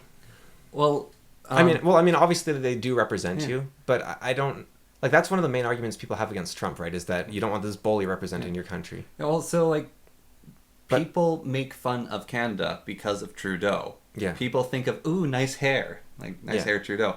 And, like, with the United States, like, you're the crypt keeper. But when I look at the States, I don't think every American is like a 80-year-old man. No, but he's what's representing them. This is the person who's their leader. Yeah, but I guess I see leaders as an office position where it's like he is the guy that's just put in charge and he's told. Like, I don't. So the picture of the Lady of France where she's leading the battlefield and she's got like the French flag flowing behind her. So what you're kind of saying is that Macron, like, her face is Macron's face, right? To a small, like 50% of the mental image. Whereas for me, I would say Macron is one of the people walking beside her. Yeah. And the Spirit of France is a different entity altogether. Well, it could be that they partly construct the Spirit of France as well, I think. Or maybe, like, to you, like you said, it's a smaller part. So maybe Macron is like one of those anglerfish and he's just fused slightly to her side. Yeah. But he's just a small part of France. But you... Well, like I say, it's 50% like... For America, right? Yeah. Like, America is kind of like, you've got an overweight eagle with an M16 and a cheeseburger. Okay. And Joe Biden's riding it. Yeah. That's, like, you've got this awesome mount. Yeah. But the guy riding it is asleep. Right. And so you're going to have the eagle with the M16 and the cheeseburger and the sunglasses. But do you want the giant orange bully or the tired old man riding it? Right. And that's the same thing with Canada. Like, you've got a moose, right? Yeah. And you've got Trudeau in a Mountie outfit riding the moose. Well, it's kind of weird, Canada and the United States both, and probably every democracy has their quirks, right? So in the United States, the president is actually a third of government, so he is quite powerful. In Canada, our prime minister has kind of no power whatsoever. Yeah. Like, he is a diplomat and he does direct the conversation of what should go on, but he just has one vote like everyone else. Yeah. However, he gets to appoint everyone. Yeah, and so everyone listens to him. So in some ways he's way less power than the Americans, but in other ways he's a complete tyrant with total control over everything. Yeah, well, it's like the background party politics, like the actual politicking of the party with the whip and all that stuff. Yeah. The prime minister has absolute control over that. Yeah, but also he appoints the Senate, and he, like, in the United States you vote for the Senate separately, but here they just appoint the Senate and they appoint their ministers and so they have total control. Yeah. But okay, so you're saying that the leader represents the country. Yeah. and that was in reference to the voting for Joe Biden or saying he's a good president right is so Reagan, right? yeah. It's like America under Reagan, not Reagan. I'm not a crook. Who's that? That was Nixon. Yeah, Nixon is jolly, like kind of silly, kind of scumbaggy, kind of sleazy. Okay. And America under Biden is asleep at the wheel. Right. And so like the perception of the person, I think, actually does matter. Like one of the things, honestly, with Canadian politics, let's go Trudeau versus the four. Actually. Let's go with the four conservatives he's gone up against. He hasn't properly gone against the fourth yet, but so first was Harper. Okay. So optically, of people out there, Harper actually kind of creeps me out. Harper looks like his handshakes would be wet. Yes. Like very wet. Yeah. Like, and if he kissed you, you would need a towel. Like, Harper, if he walks into a room, everyone's clothing turns into gray suits, and it gets a sort of like 1980s aesthetic of like brutalism. Like that exudes from him. And so the Harper government was very much a man in the suit. Well, you know, he did stuff. Like he did that thing with Nickelback, and he would fist bump his son after hockey games. Like, he's a cool cat. And it was like weird and off-putting whenever he did that. I'm pretty sure that's the reason the whole Nickelback is awful joke exists, is because people didn't like Harper and they associated Nickelback with him. Yeah, and so the two other conservative leaders that I don't even remember. Yeah, exactly. Like, who are they? Well, I mean, they didn't have any power. Yeah, they had power, but like I'm actually really talking about how they spoke and how they looked. I don't remember any of it. Exactly. There was like a woman and a man, right? No, it's two men. Okay. See, that's how much I remember. One of them was younger than Trudeau, and he looked older, and he's like overweight with white hair. But so. Well, Maxime Bernier used to be a leader of them as well, right? Before he went and formed the People's Party. Yeah. Yeah. And he's appearance-wise, like he's got a big nose. I'm not sure what he looks like, but yeah. But he's very loud. Honestly, but so Pierre Poilievre is charming, and like he's charming like a politician. He's like a dweeb. Yeah, he's a dweeby dweeb. But he's got a presence to him. It's kind of a dweeb. Well, at least you can say that about him. Well, I mean, like he looks almost. It's creepy, actually. Like you listen to his policies, right? Yeah. And like I listened to he gave an interview recently. And he was talking about how he wants to focus Canada to be mostly hydro and nuclear power, so that we have tons of clean energy. And he wants to focus as much industry in Canada as we can, so that other countries aren't polluting, and we're using our clean nuclear and hydro to do all this industry. Yeah. And he wants to make sure that we only get the good immigrants in that are going to benefit our economy. And it's like, that's what Trudeau says. Like, you're saying all the things Trudeau says. Also, Canada already is almost entirely hydro and nuclear. Like, we have almost entirely renewable or nuclear energy already. Yeah. Like, we're like 95% or something. And you look like Trudeau. You're the same person. You're Trudeau in a nerd wig. Like they look the same. They both have French names. They look similar. They're both these young pretty boy dweebs. But like the only difference is that Trudeau looks a little bit more handsome, and I can stand to look at Pierre Poilievre without feeling like sick to my stomach because he looks less smarmy. Like at least he doesn't look as smarmy as Trudeau. But they're the same person. Yeah, but anyways, Canada's the smarmy. They're twins separated at birth. Canada's the smarmy. You know he's adopted. Wait a minute. Okay, here's Poilievre is adopted. Here it is, right? Trudeau is Fidel Castro's son. Yeah. Pierre is named after his father, Pierre Trudeau. Pierre Poilievre is the real son of Pierre Trudeau, and Justin Trudeau is Fidel Castro's son. I'm calling it now. Well, so, history books will exonerate me. You know, Trudeau has two brothers. Oh, do they look like Castro, or do they look? One of them looks a bit like his father. The other one, I have no idea because he's dead. Oh, because he died in a skiing accident. Oh, jeez. And one of the creepiest clips of young Trudeau is that interviewer talking to him and his mother about it, and they just don't seem to care.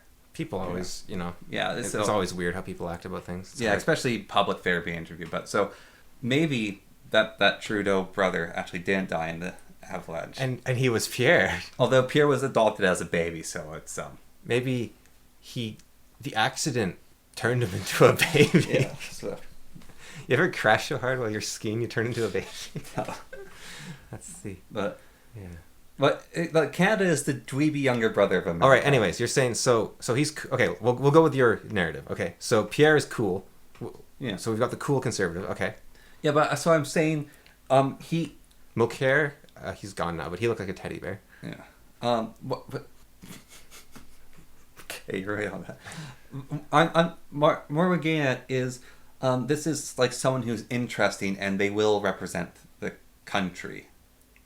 Like, they will form the personality. Like, I think Pierre Pouvier is like the least interesting person I've ever seen. Alright, so Keir Starmer. Yeah. He's less interesting than Keir Starmer.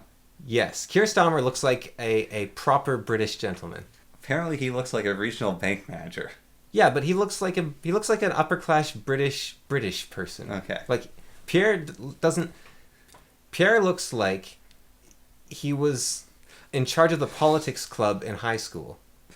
Pierre is if you had a press mold, right, that said politician, and he poured politician glue in there and slammed it and opened it. And when you listen to his backstory, that's exactly what he is. Yeah. Like, he used to be an athlete, and then he got sick. And so he went into a politics club, literally. Yeah. And then he was in politics from then on. Like, that's his life story. He doesn't, like... The athlete part's kind of interesting. And look, I'm sure he does things. Like, he got married. He has kids. I'm sure they do things. Like, maybe he really loves table tennis. But, like, people made fun of Trudeau for this. But when... You remember those early interviews of Trudeau where he'd, like, fall down the stairs? Yeah. Like, he had that party trick? It's like, okay, he's got something. He's a party guy. He's a drama teacher. He's a drama teacher. He likes to play dress up. Like, he's cool. He likes to play dress up. Yeah. Like, that's interesting. He's got a life. Pierre doesn't seem like he has a life. And it's like, how can you help Canadians if you've never been a Canadian? Like, you just came out of the politician factory. You don't know what people need. Like, Trudeau, at the very least, knows what all his party friends want, right? Like, he's like, yeah, we need free boot polish and turbans for everyone, right? Like, he's actually lived a life, but... Oh, that's what you meant by free... I was like... They both pander a lot to the Indians and wear turbans. Well, yeah, I mean, and that's the other thing. Pierre is such a panderer for Indians. I'm pretty sure he married one. I don't know where his wife's from. I think she's Indian. But she is foreign born. Or, like, second generation. Yeah. I don't hold that against her. But and she's boring, too. She was in the interview, and the guy's like, so what do you think of so-and-so? And it's like, whatever Pierre thinks. Have an opinion. Now, obviously, the problem with interviewing potentially the future prime minister's wife is if she says anything that goes against what he wants to do, then it makes it really awkward for him and annoying. Yeah. So it's best for her not to say anything at all. But just don't bring her to the studio. Like, just leave her at home. Or let her talk, Mm-hmm. But... I'm not even saying I dislike the guy exactly. It's just he's boring, and he doesn't have any beliefs either. It's like, it's just, we're gonna cut the carbon tax. Hacha! Look at this. Yeah, was that a good karate chop? That was my yeah. And he might get rid of the CBC. I mean, yeah. That if he does that, then he's like the 300%. Yeah, then I don't. You're his man for life. I'm his man for life. Vote him every time. Yeah, no. If he'll still be a boring person, but if he gets rid of the CBC, I'll be happy at least. And I'm almost. Was his apple eating boring? That's nothing. It's like, why was that a story? A man eats apple. Because he actually pushed back against the people interviewing him, and he had. Okay, actually, this is sad. No, let me... No. A potential leader of the seventh richest country on Earth pushes back against man with microphone. And has rhetoric skills. Yeah, but, like, one of the most powerful people on Earth manages to push back against random reporter. Like, how far have we fallen? Good for him. It's like But that is actually considered an achievement, what he did. like, have you seen when Pierre Trudeau pushed back against the, like, that was cool.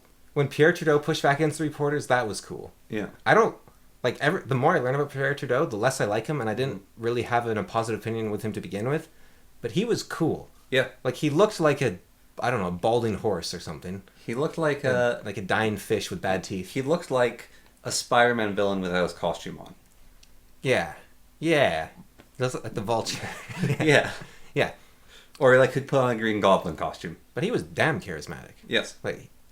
He's great to listen to. He was fun to listen to. He was... And also else is fun to listen to. Not Pierre... Yeah, he didn't inherit his father's charm. I don't know the first time I talked about had any kids. Oh, who, Hitler? Yeah. Oh. He did have a brother that moved to America. There is a man in... I think it's in Italy who claims he's Hitler's grandson. I think. Just grandson? I think so, yeah. He's an old man. Yeah. And because he wants the basically the publishing rights for Mein Kampf, I think. Ah. Because it's actually worth quite a bit, I think. Yeah. It's very popular in India. Oh, yeah, there's a lot of Indians, I guess. Yeah. It's like that's where it does the most selling. And really, so one of the funny things is I know an Indian guy that's read it even. Yeah. So one of the funny things about it is so they publish a lot of copies of it in India, like it actually gets made in India. So in a lot of countries, it's actually illegal to even make Mein Kampf. So whenever you buy Mein Kampf, you're actually probably getting it from an Indian publishing house because they publish it, then you buy it from Amazon, it gets shipped to you from India. Does Amazon still stock Mein Kampf? I'm not sure if it does. Might not, but when you were, it would have been coming from India. And basically, if you're going to buy it, like any new copy, is going to be coming from India. Weird. I wonder why that is. Do they think Hitler was some sort of like super Hindu from the? So I here's the thing, and it's going to be interesting 50 years, but let's start before the 50 years. Or is it like Man Woman in Canada who wanted to bring back the swastika because he was like, this is a Native American symbol. I don't know about that, but it's so. We are in 2024. Yeah. We were born. I don't want to give my birthday. Okay, but we're born roughly. We're young men in 2024. Well, we were born about 2.5 decades ago. Let's say. Yeah. Yeah, roughly in there. Yeah. We'll say 2 to 3 decades ago. Yeah. Yeah. But so World War II is almost 100 years ago. It's like 80. Yeah, 80 so years. It's 80 years ago. Yeah. So our grandparents were quite young in it. Our parents know of it because it was drilled into their heads. Yeah. And their parents, I guess, yeah, were in, and their grandparents actually fought in it too. Sorry. Yeah. But like their parents were the silent gender, like they weren't baby boomers. Their parents. Yeah, they're the silent generation. I think. Yeah.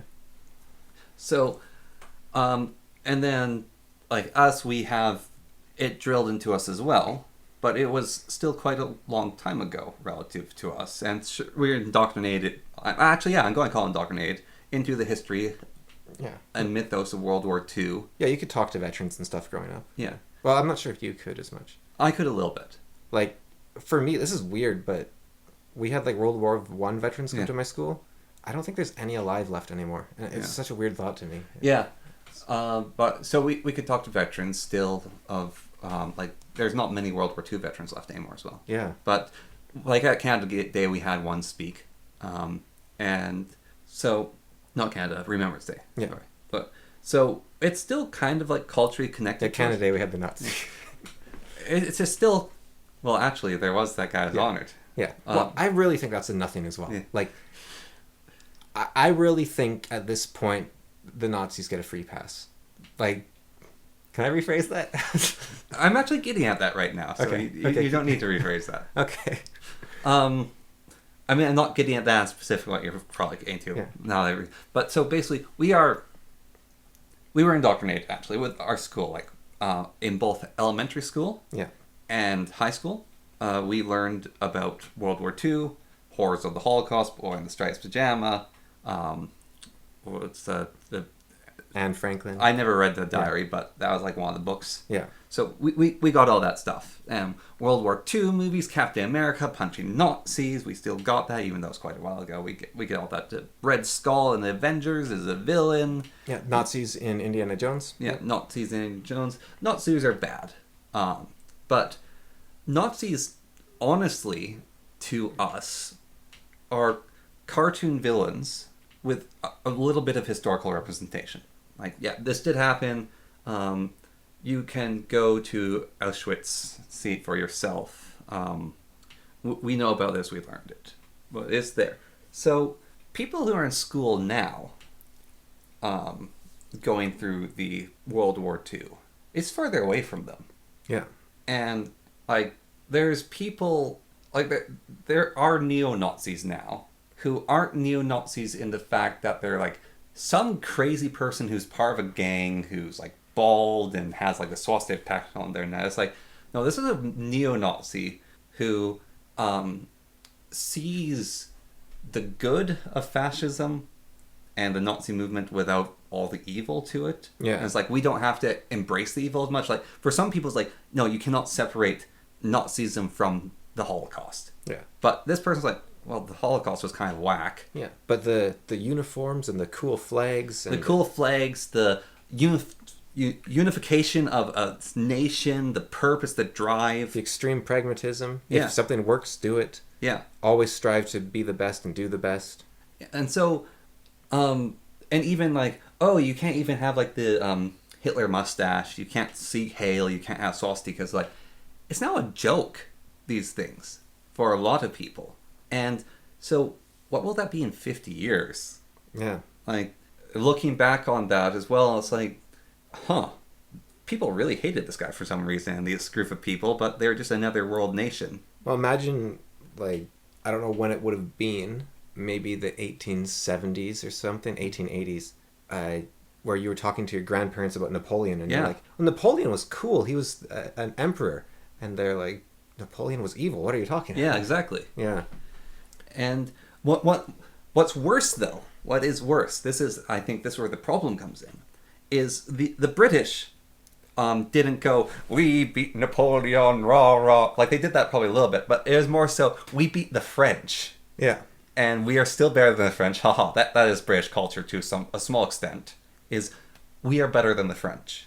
And they tried to upstart again, and they had a pretty good guy like badass guy, but we beat him.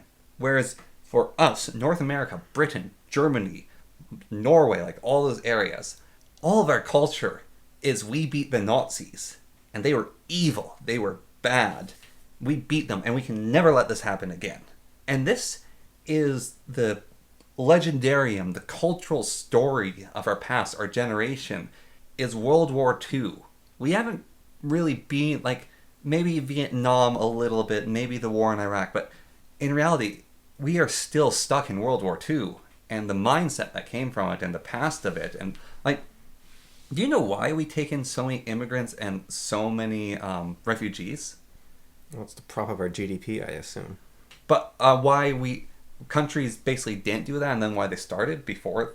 Oh, just mean like on a moral level, maybe? Yeah. Because you don't want to be a Nazi, you don't want to be, say, that ethnicities No, are better. it's not that you don't want to be, because as we said, Hitler before the camps said, we want to get rid of these people. Yeah. And America won't take them. In this speech, he actually says, America will tell you that these people are amazing, good, they're good for society.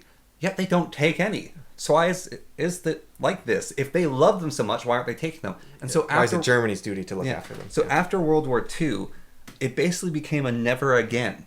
We made a mistake. We didn't take the Jews. Right. And so we have to make up for this sin. And now we must take all refugees. Anyone who's in need, we must take them, because we didn't take them in World War II. And they died because of that. So if we don't take the Indians, then the Indians will kill the Indians, or yeah, something that. like. But literally that baggage from World War II of taking people hostage, because it was really hard to be a refugee. it was really hard to emigrate before World War II. And, of course, travel has changed as well, so it's easier to travel everywhere. But part of it culturally literally is you must take people in or they will be put in a gas chamber. Like, it's strange though, isn't it? Like, surely there's a line for refugees between our leaders are bad and our country's stupid, right? Like, or even like a Ukrainian, let's say. Let's take a Ukrainian refugee. Even you compare that to like a Tutsi or something during the Rwanda genocide. Yeah. It's like, obviously, I think it was the Tutsis that got massacred. It might have been the Hutus. I don't remember who did what to who, but let's say it was the Tutsis, right? It's like, obviously we're taking the Tutsis. Like they desperately, like, bring in every Rwandan you can, right? Like we do not, but also be careful because you do not want to keep that fighting going on in Canada, right? You want to take the one group. You want to... Yeah, you don't want to take the group that's doing the genocide. Yeah, so you're like, I don't know, you show them a picture of the group they want to genocide, you're like, friend? And they're like, and you go, okay, no, you're not coming in, right? So, like, take them all in. Take 1 million in. If it bankrupts the country, it's worth it. Like, you know, because it's like, these people are being slaughtered. Like, what can you do? Yeah. But, like, you know, the Ukrainians... even, although I think, like, you know, even then I would say bring the Ukrainians in to a degree, right, obviously, but there's much less of a, it's like, this is your war, it's horrible, obviously, but this is your war with these people, and it's going back and forth, and then you compare that to India, where it's like, you're poor, your country sucks, like, what's your... So that's the excuse to then use the GDP, though, boosting, because it makes the numbers look good in the moment. Now, obviously...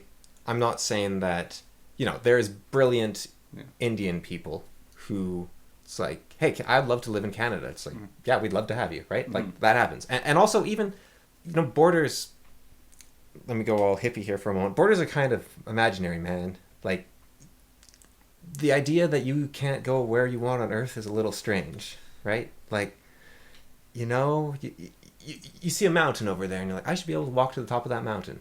All right. You can walk to the top of that mountain. Yeah. But you have to do it dressed like a British man, if it's a British mountain. And you have to sip tea and eat crumpets way at the top. Right, but why do the British get the mountain, man? It's our mountain. It's Earth. We're all one, man.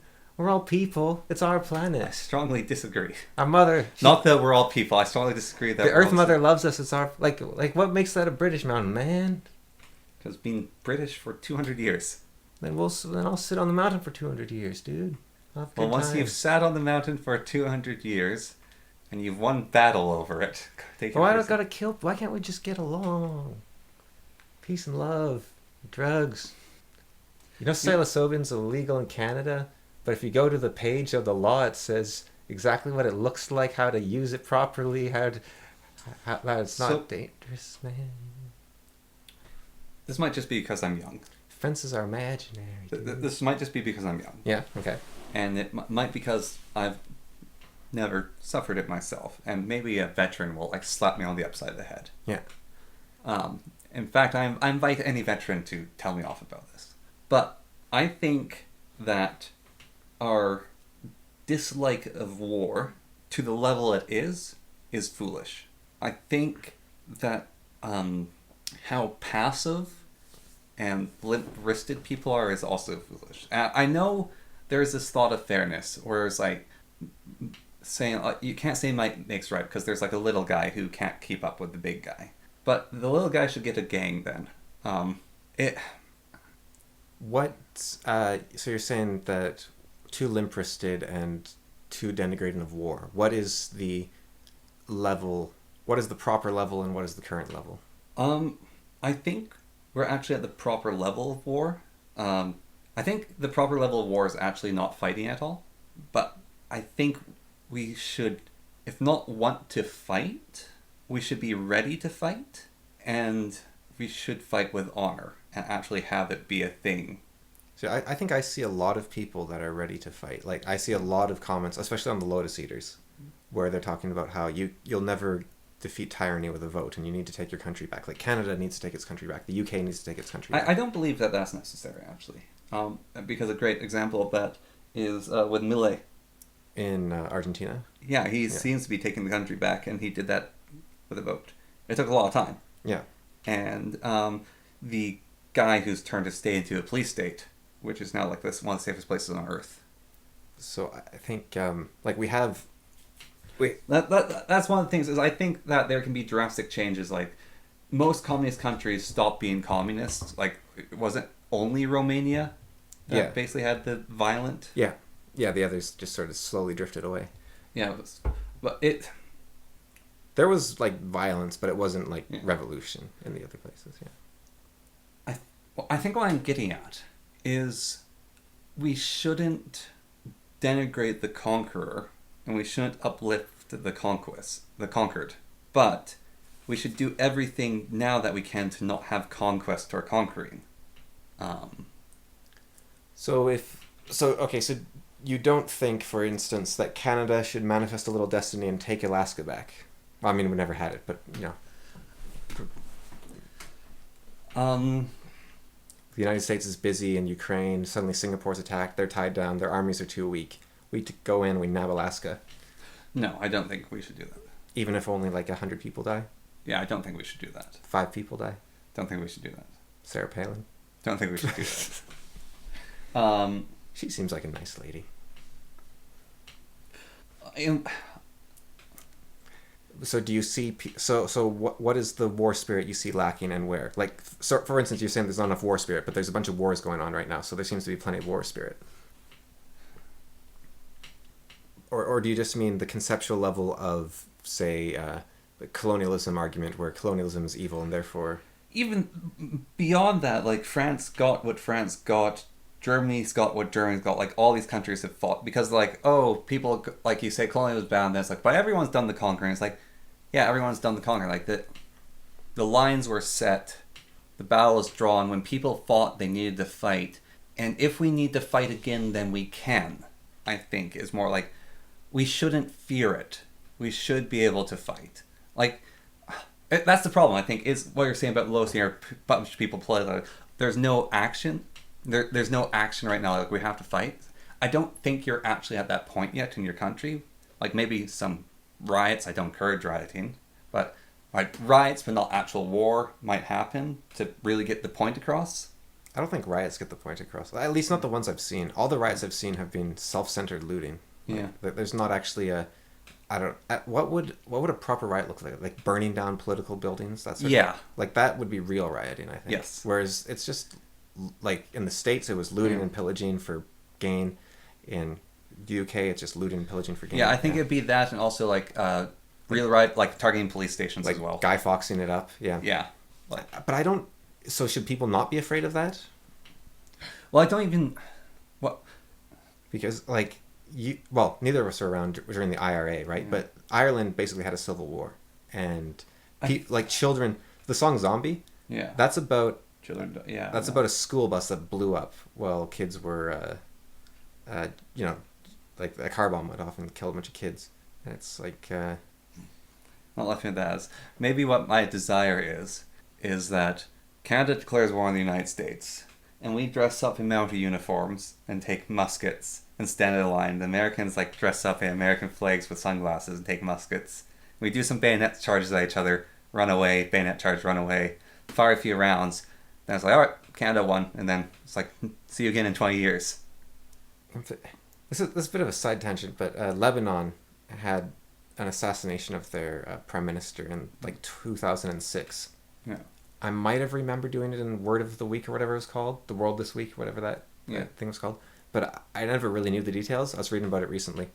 So he was assassinated with a car bomb that utilized about 1,000 kilograms of TNT.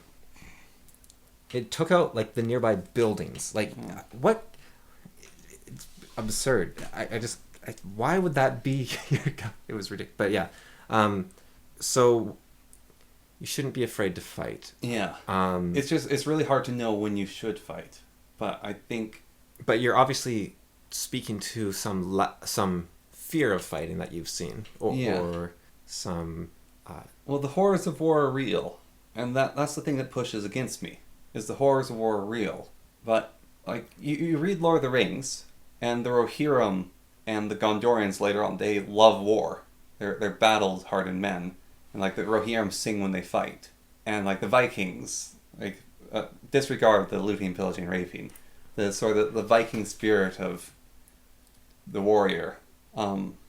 Yeah, and I think the obvious answer to that would be you can't disregard the looting, pillaging, raping, but that doesn't mean that there's that song by The Miracle of Sound about the Vikings, and every time I hear it, I want to go on a raid. You know, like you think, yes, this is there's something there, whatever it is. There is this feeling of excitement and courage, and it's you don't hate your enemy. Yeah,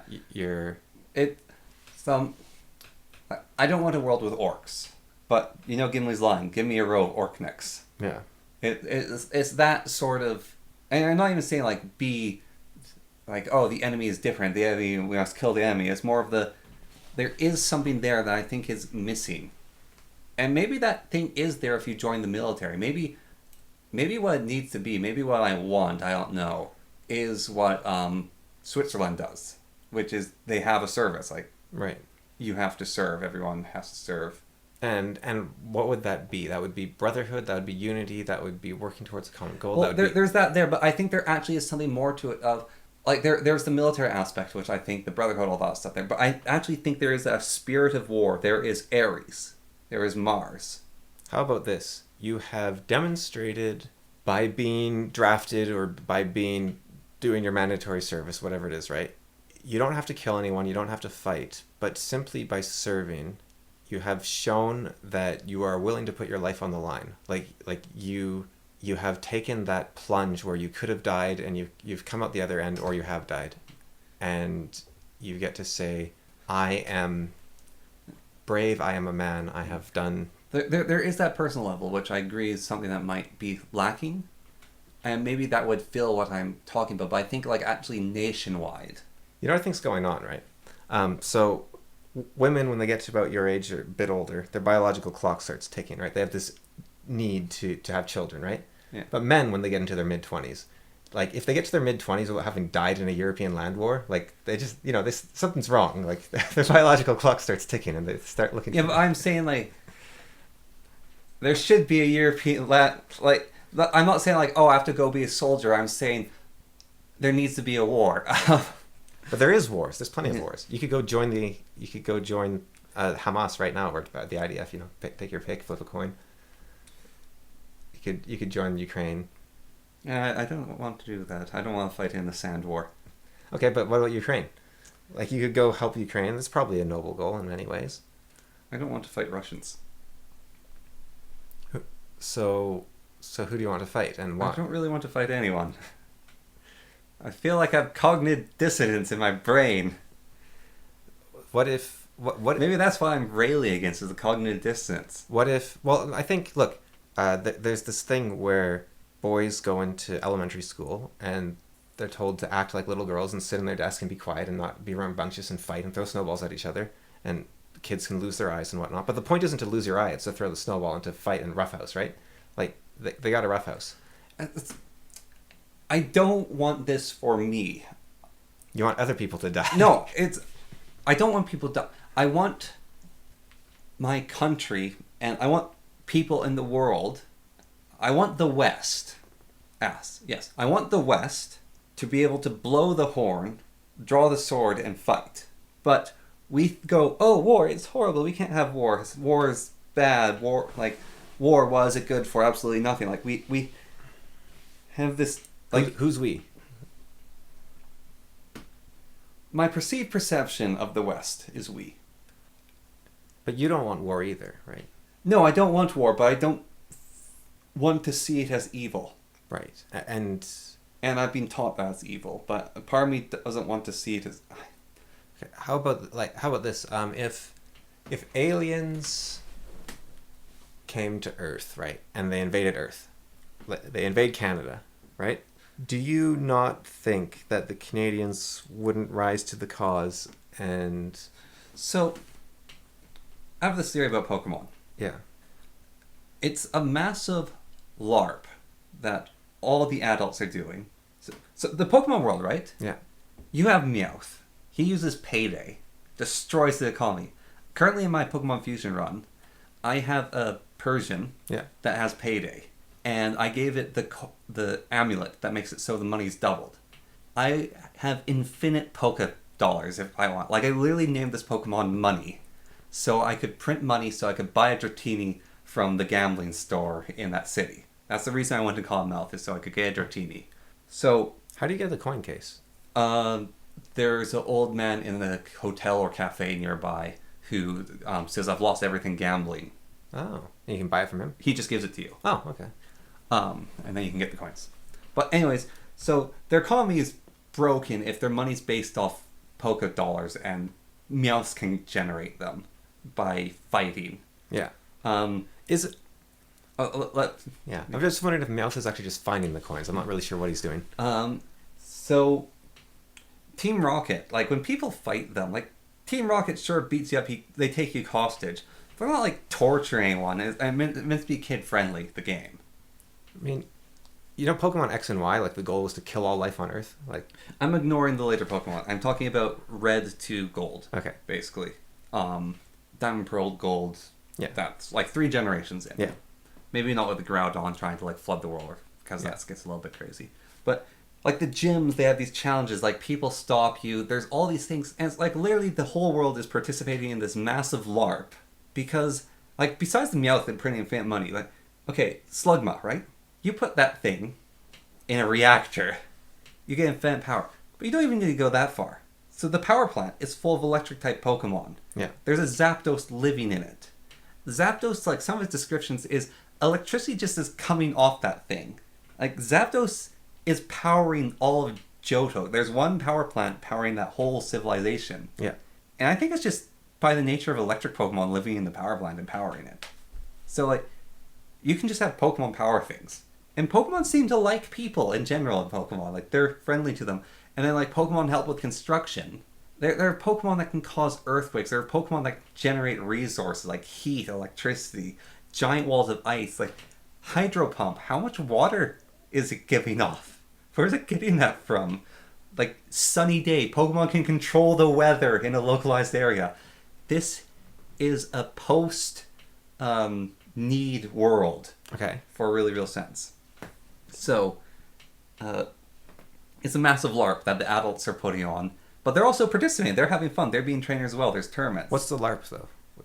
It's like Pokemon. It's a big game, like the being Pokemon. Like, even Team Rocket's in on it. It's like, oh, you have to go beat Team Rocket there, kid. But there's still ideology, right? Like, even if you had infinite resources, there's still ideology. You know? Yeah, that might be there. But, like, how I interpret Pokemon is, like, Team Rocket, multiple people beat Team Rocket. Like, Team Rocket are, like, they get to be the villains this week. You put on your villain costume, and you get to be a villain. And then next week, you get to, like, be a different person, and you're not Team Rocketing. I'm pretty sure James pulled a pistol on Ash at one point. Right? Like, they do have... That episode has been redacted. They do have... I'm not counting the anime either. I'm talking purely about the first game. And there's the whole Silphco plot where they create a device for controlling the undead. So, like, I mean, that's a compelling story for a 10-year-old boy. So what are the ghost Pokemon? They're actual ghost Pokemon. But they're just... Like, you can't control the nature completely of Pokemon. Like, where they kidnap the daycare owner of orphan Pokemon in order to force him to bind the souls of the undead. It's a compelling thing. They're adding some stakes to it, so it feels real. I don't know, like, kidnapping an orphanage owner seems... Maybe Team Rocket is bad. Like, the rest of the world is sort of in this state I'm talking about. Like, Team Rocket, like you said, ideology. Like, Team Magma, Team Aqua, they're also weirdos. And Surge, like, he said his life was saved during the war, right? So he's LARPing with that, or...? No, the Pokemon War happened, but it's post-Pokemon War. Right. Pokeballs are better at enslaving Pokemon and not controlling them. Right. Anyways, maybe Canada and the United States need to have a massive LARP. So you're saying we need to bring back the Flower Wars or something? Yeah, we need to have massive LARPs, but we don't sacrifice people at the end. And what... it's like we all have Nerf guns, and we're just like... So you think if... Like, militaries do that. They do have competitions between each other. So if we do that, every Canadian male from the age of, like, 18 to 25 or something is enlisted in order to fight against Americans in the gladiatorial games sort of thing. That then does something. I have no idea what it does, But you think like it prevents the fear of war, or it prevents the evil of war, or the... All right. Let me... So how about this? How about this? No. War should... It's not... I'll let you go. Okay. War should be a last resort, but it should be a last resort. Like, it shouldn't... Yes. Yeah. I think that... And we shouldn't fear it.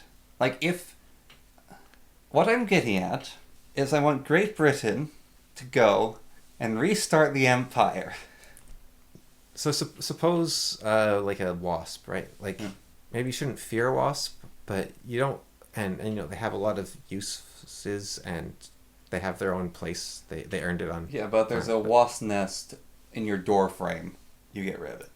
Well, what I'm more thinking of...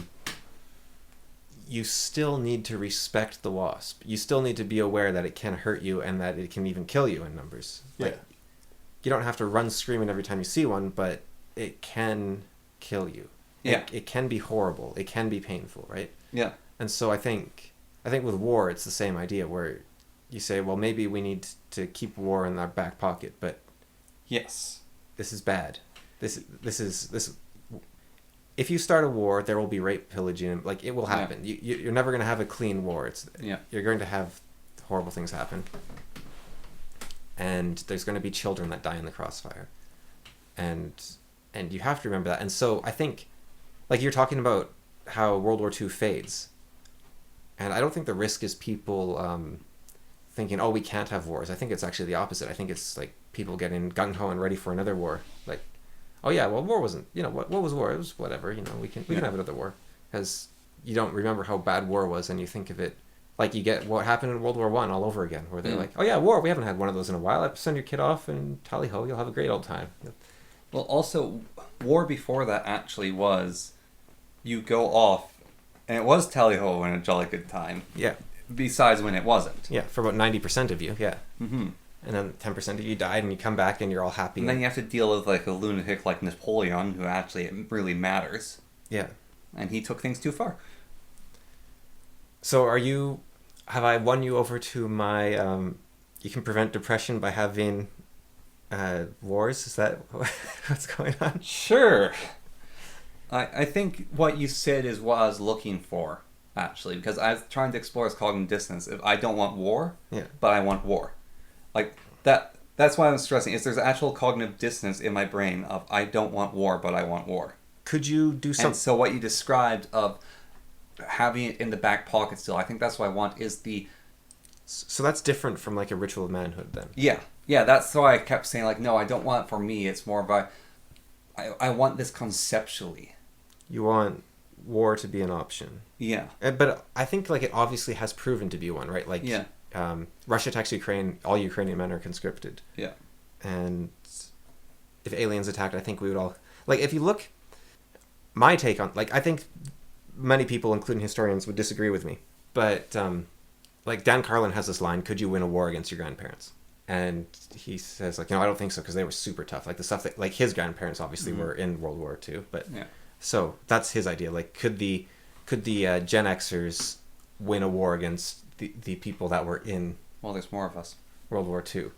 But, like, all things being the same, they're roughly the same age, but it's like the toughness, right? That's what matters, right? Like, but I think... I think a young Kansas boy becomes tough very quickly when you put a rifle in his hand and say... Yeah, well, that's exactly it. I think that the people going into World War I, for instance...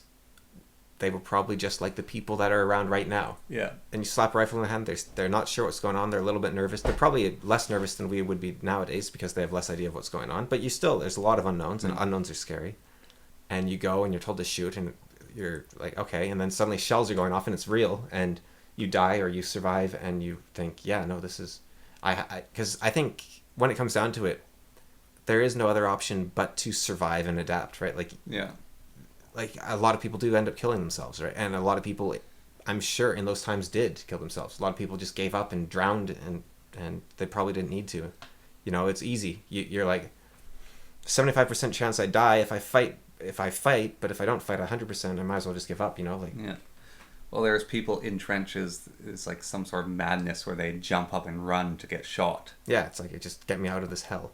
Yeah. the most of the casualties were happening on the way to the trenches, just trying to walk there through the mud and stuff. Like people were drowning and getting hit by shrapnel. Like all the death was on the way to the trenches. Basically, it was horrible. And do you think the invention of tanks basically saved us from trench warfare? Maybe. It's kind of weird because, like, you look at the I don't know. I haven't actually looked into it too much, but the Russia-Ukraine war that's going on right now, it's been very World War I-y in the way that Russia is, I don't know, I guess the Germans in this case sort of thinking, oh yeah, we'll be through France in no time, right? Yeah. And then France stops them cold. In this case, Ukraine stops them cold. And it's like, there's just this huge back and forth. Nobody's gaining land. Nobody's losing land. And like, I don't think they're doing trenches. I don't really know, but it does seem like, I think I did hear something about trench warfare going on again. But yeah. Well, one of the things with the Israel-Gaza war is it's a purely urban conflict, and apparently basically throughout all of history the doctorate in war on urban warfare is don't. Yeah. On both sides. Like, if you're defending a city, you leave the city and fight in front of it. Yeah, because win or lose, there's nothing left for anyone. Well, and it's horrible because there's a million places to hide and a million places to get attacked from. And like, I mean, and so like very recently there's this one specialist who's basically, people called him insane. He developed it 20 years ago or something, where he's like, what's our current urban warfare doctorate? I think he's from the States. And he like looked at their doctorate and he's like, I'm going to revise all this. And so he's the guy who's advising the Ukrainians on how to defend themselves in urban war. He's advising Israel on how to go into Gaza. Because he's like the only guy in the States who's basically, we need to revise this. And so he actually looked into, what do you do? I wonder if this would be the extreme like homeland defense thing, right? But you just bomb your own city. Like you say, the moment fighting breaks out, you start like, and I don't mean like tactical bombing, I mean like nuking your city. And so you're like, well, that's crazy. You'd kill like millions of people. And so it's like, yeah, so the people have to leave. And so you force the conflict to not happen in the city just by, like, you never want to actually nuke, but you say, this is on the table, so don't fight here. So there's this joke a lot of the time of America annexing Canada, or if like America attacked Canada, Canada would like crumble really fast or lose. And I actually agree, Canada would lose very quickly, but it would be the worst hell the United States has ever encountered. And even after they took over Canada, it'd be the worst hell they ever encountered. Because a lot of Canadians are armed, and Canadians don't want to be American. Like, when the chips are down, like, people are like, I'm a pacifist. And this is kind of contradictory to what I was saying, but when chips down, if you get invaded, even a soft country like Canada, we've seen what the soft country of Canada has done before in World War I. And two. Yeah, I don't think Canadians are soft at all. I think we have seemed to be some of the most vicious even fighters out there. Well, I'm saying, like, would that stay the same with our current generation? Like you said, fighter Canada, I think that might be the case. Like, especially if you attack Canada, because Canada has never been attacked. We have during the War of 1812. Yeah, we were the British, though. Yeah. But even then, what happened when the Canadians were attacked? They went in a massive counteroffensive. Yeah, we burned the White House down. Yeah. Yeah. And so I'm certain that the United States could probably roll Canada pretty quickly. I don't think so. I think it would be... We've got a lot of mountains. I think it would be very difficult to take Canada. But also, like, they would encounter the worst guerrilla warfare ever, because, like, Canadian citizens would just get their guns and fight. Well, it depends, actually. So my opinion depends. So we have... like 40% of our population is basically against the border of the United States. So I think they could take that very quickly. And the question would be, does Canada surrender at that point or not? Because I think they could take that in like 2 days. Yeah. And if Canada surrenders because they lose half their population, then I think it's easy for America. Yeah. If Canada doesn't surrender, it's hell for them. Yeah. Well, even in the surrender, like depending on if it's like a term surrender or not, like the Canadian French terrorists and like the IRA, like Canada gets rolled, then you definitely have a lot of resentful Canadians. Yeah. Yeah, even if you conquer them, you have a bunch of... And one of the really big problems as well is with the IRA, the Irish terrorism, it's like the British didn't trust the Irish. Canadians, I think, are almost harder to distinguish from Americans than British and Irish. Like, oh, it's a Northwest guy. And it's like they're almost identical to Canadian. That happened during the what was it? It was I think it was the Israel Civil War or something, or maybe it's between Judah and Israel. This is way back in the day. So have you ever heard the term shibboleth? I've heard it. I don't know what it means. I don't know what the original word is. I think it might be like a group of cattle or it's some random innocuous word, right? Yeah. But there was two groups of people, and they're all Jews, right? Yeah. And they're all basically the same. But the one group of Jews, maybe it was the Samaritans actually. So maybe they were Semitics, not Jews. But maybe it was the Samaritans versus the Jews. But anyways, they pronounced shibboleth like sibboleth. Yeah. And so what you do if you saw a group of people come over, you'd say, hey, what do you call a group of cattle? And they'd be like, oh, it's a sibboleth. And bang, shoot them. Yeah. Well, stab them with spears probably because, it's like 3,000 years ago. But and that has happened. So, how are you doing, buddy? Oh, how are you doing, bud? Yeah, but that is actually something that has happened over and over again all throughout the world during civil wars and things like that. Like there was, it might have been with the IRA. It was like, how does this song go? Yeah. And you'd be like, oh, it's like this. And then how's the age of regression or the age of oppression? Yeah, but it wasn't even that. It was like just you pronounce this word slightly differently or you pronounce that word slightly differently. Well, these things do happen. So they would do something, like a boot or. Yeah. I don't think that would work. So it would be A, right? Yeah. That'd be the big one. But there are Americans that say A as well. Yeah. But that also does happen with the whole shibboleth thing, right? Yeah. You live on the boundary, your cultures intermingle a bit, and maybe you pronounce it shibboleth instead of shibboleth. Anyways, my point being that America, I'm pretty certain even like if Canada didn't roll, like you said, that'd be that slow grueling war. I think that America could take Canada, but you would not want to. Yeah. Unless you killed every single Canadian. Well, I don't think that would be possible. It's way too big. Yeah, exactly. But that's the sort of situation there. It'd be like attacking Russia. Yeah. Yeah. But I believe this is right? The Navy SEALs were trained based on Canadian soldiers. We still train them. And the Chinese elite soldiers are also trained by Canadian Special Forces, which it's kind of funny. Or they were. I don't know if they are anymore. But in World War One, the gas counter specialists were the Canadian soldiers. Yeah. The pilot trainers in World War II were the Canadian Air Force. Yeah, Canada does seem to have a history of being. A lot of countries do. That's the thing. Before World War II, Americans were. I'm trying to think of an equivalent right now. Maybe how we see Belgians today or something. They maybe not quite Belgians, but they were this country that was considered fat, rich, and they just sit on their little their giant country full of money and they don't do anything. And then they turned into this war machine that we know today. And the Romans were kind of like that too, to a degree, right? So I think anyone you push hard enough, like you look, the Australians, like I was talking about, the Canadian Special Forces are some of the best on earth, and train other special forces like the Navy SEALs. The Australians during World War II turned out to be unbelievable jungle fighters. Yeah. And they were going through New Guinea and going up mountains, and they were unstoppable. And the Americans walking apart compared to them going on in their backyard. Yeah, and the American Marines, they were a kind of unknown property. Yeah. And now they're probably the best soldiers on earth. Yeah. And the crayon munchers. Yeah, they earned their reputation during that time. I think that was the army that maybe, but yeah. No, the Marines are crayon munchers. Okay. But there's a joke which is Marines will actually go into their cafeteria and have a bowl of crayons and eat it, and it'll make all the other Marines laugh. There's that incredibly famous line, I think it was by one of the Devil Dogs, and the Devil Dogs came to be during World War II, but it was do you guys want to live forever? Mm-hmm. Or do you sons of bitches want to live forever? That was the Marines were this group that so you have these soft, peace-loving Hobbit people that turn into these fatalist super soldiers that don't care about if they die, they don't care. Dan Carlin has a story how his uncle served, I think it was during World War II, as a Navy officer. And he said the scariest things they ever did were the beach landings, where they would boat in under fire from the Japanese, everything exploding around you, there's gunfire, it's hell, there's bodies floating in the water, there's smoke you can't see, you can't hear. They would get to and he said it was the most terrifying, he still has nightmares about it, most terrifying thing ever.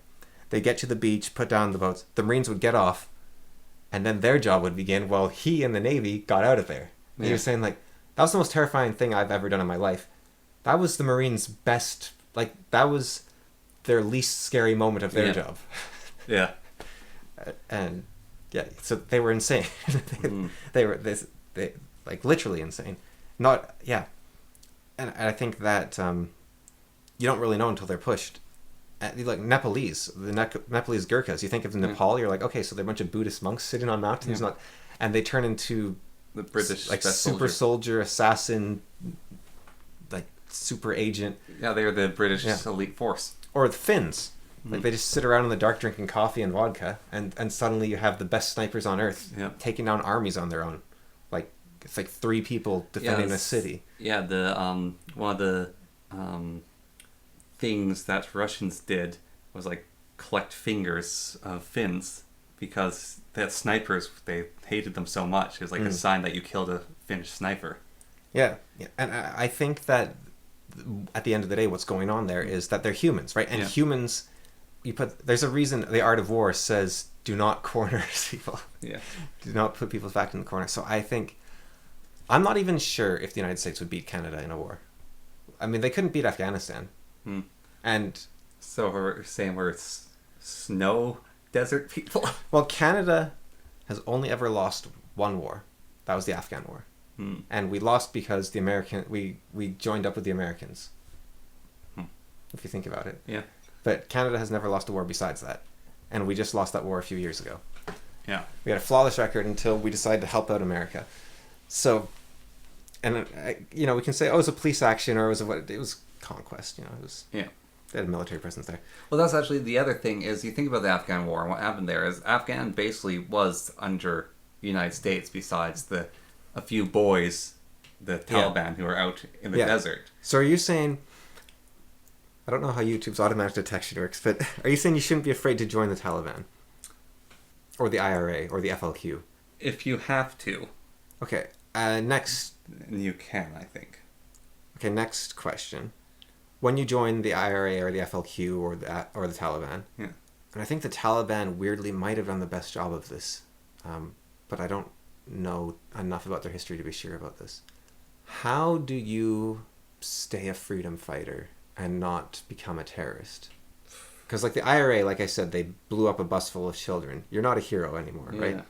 And the FLQ kidnapped at least the FLQ, they kidnapped a politician, right? Yeah. But that politician deserved that? It's a parliament. Like, what?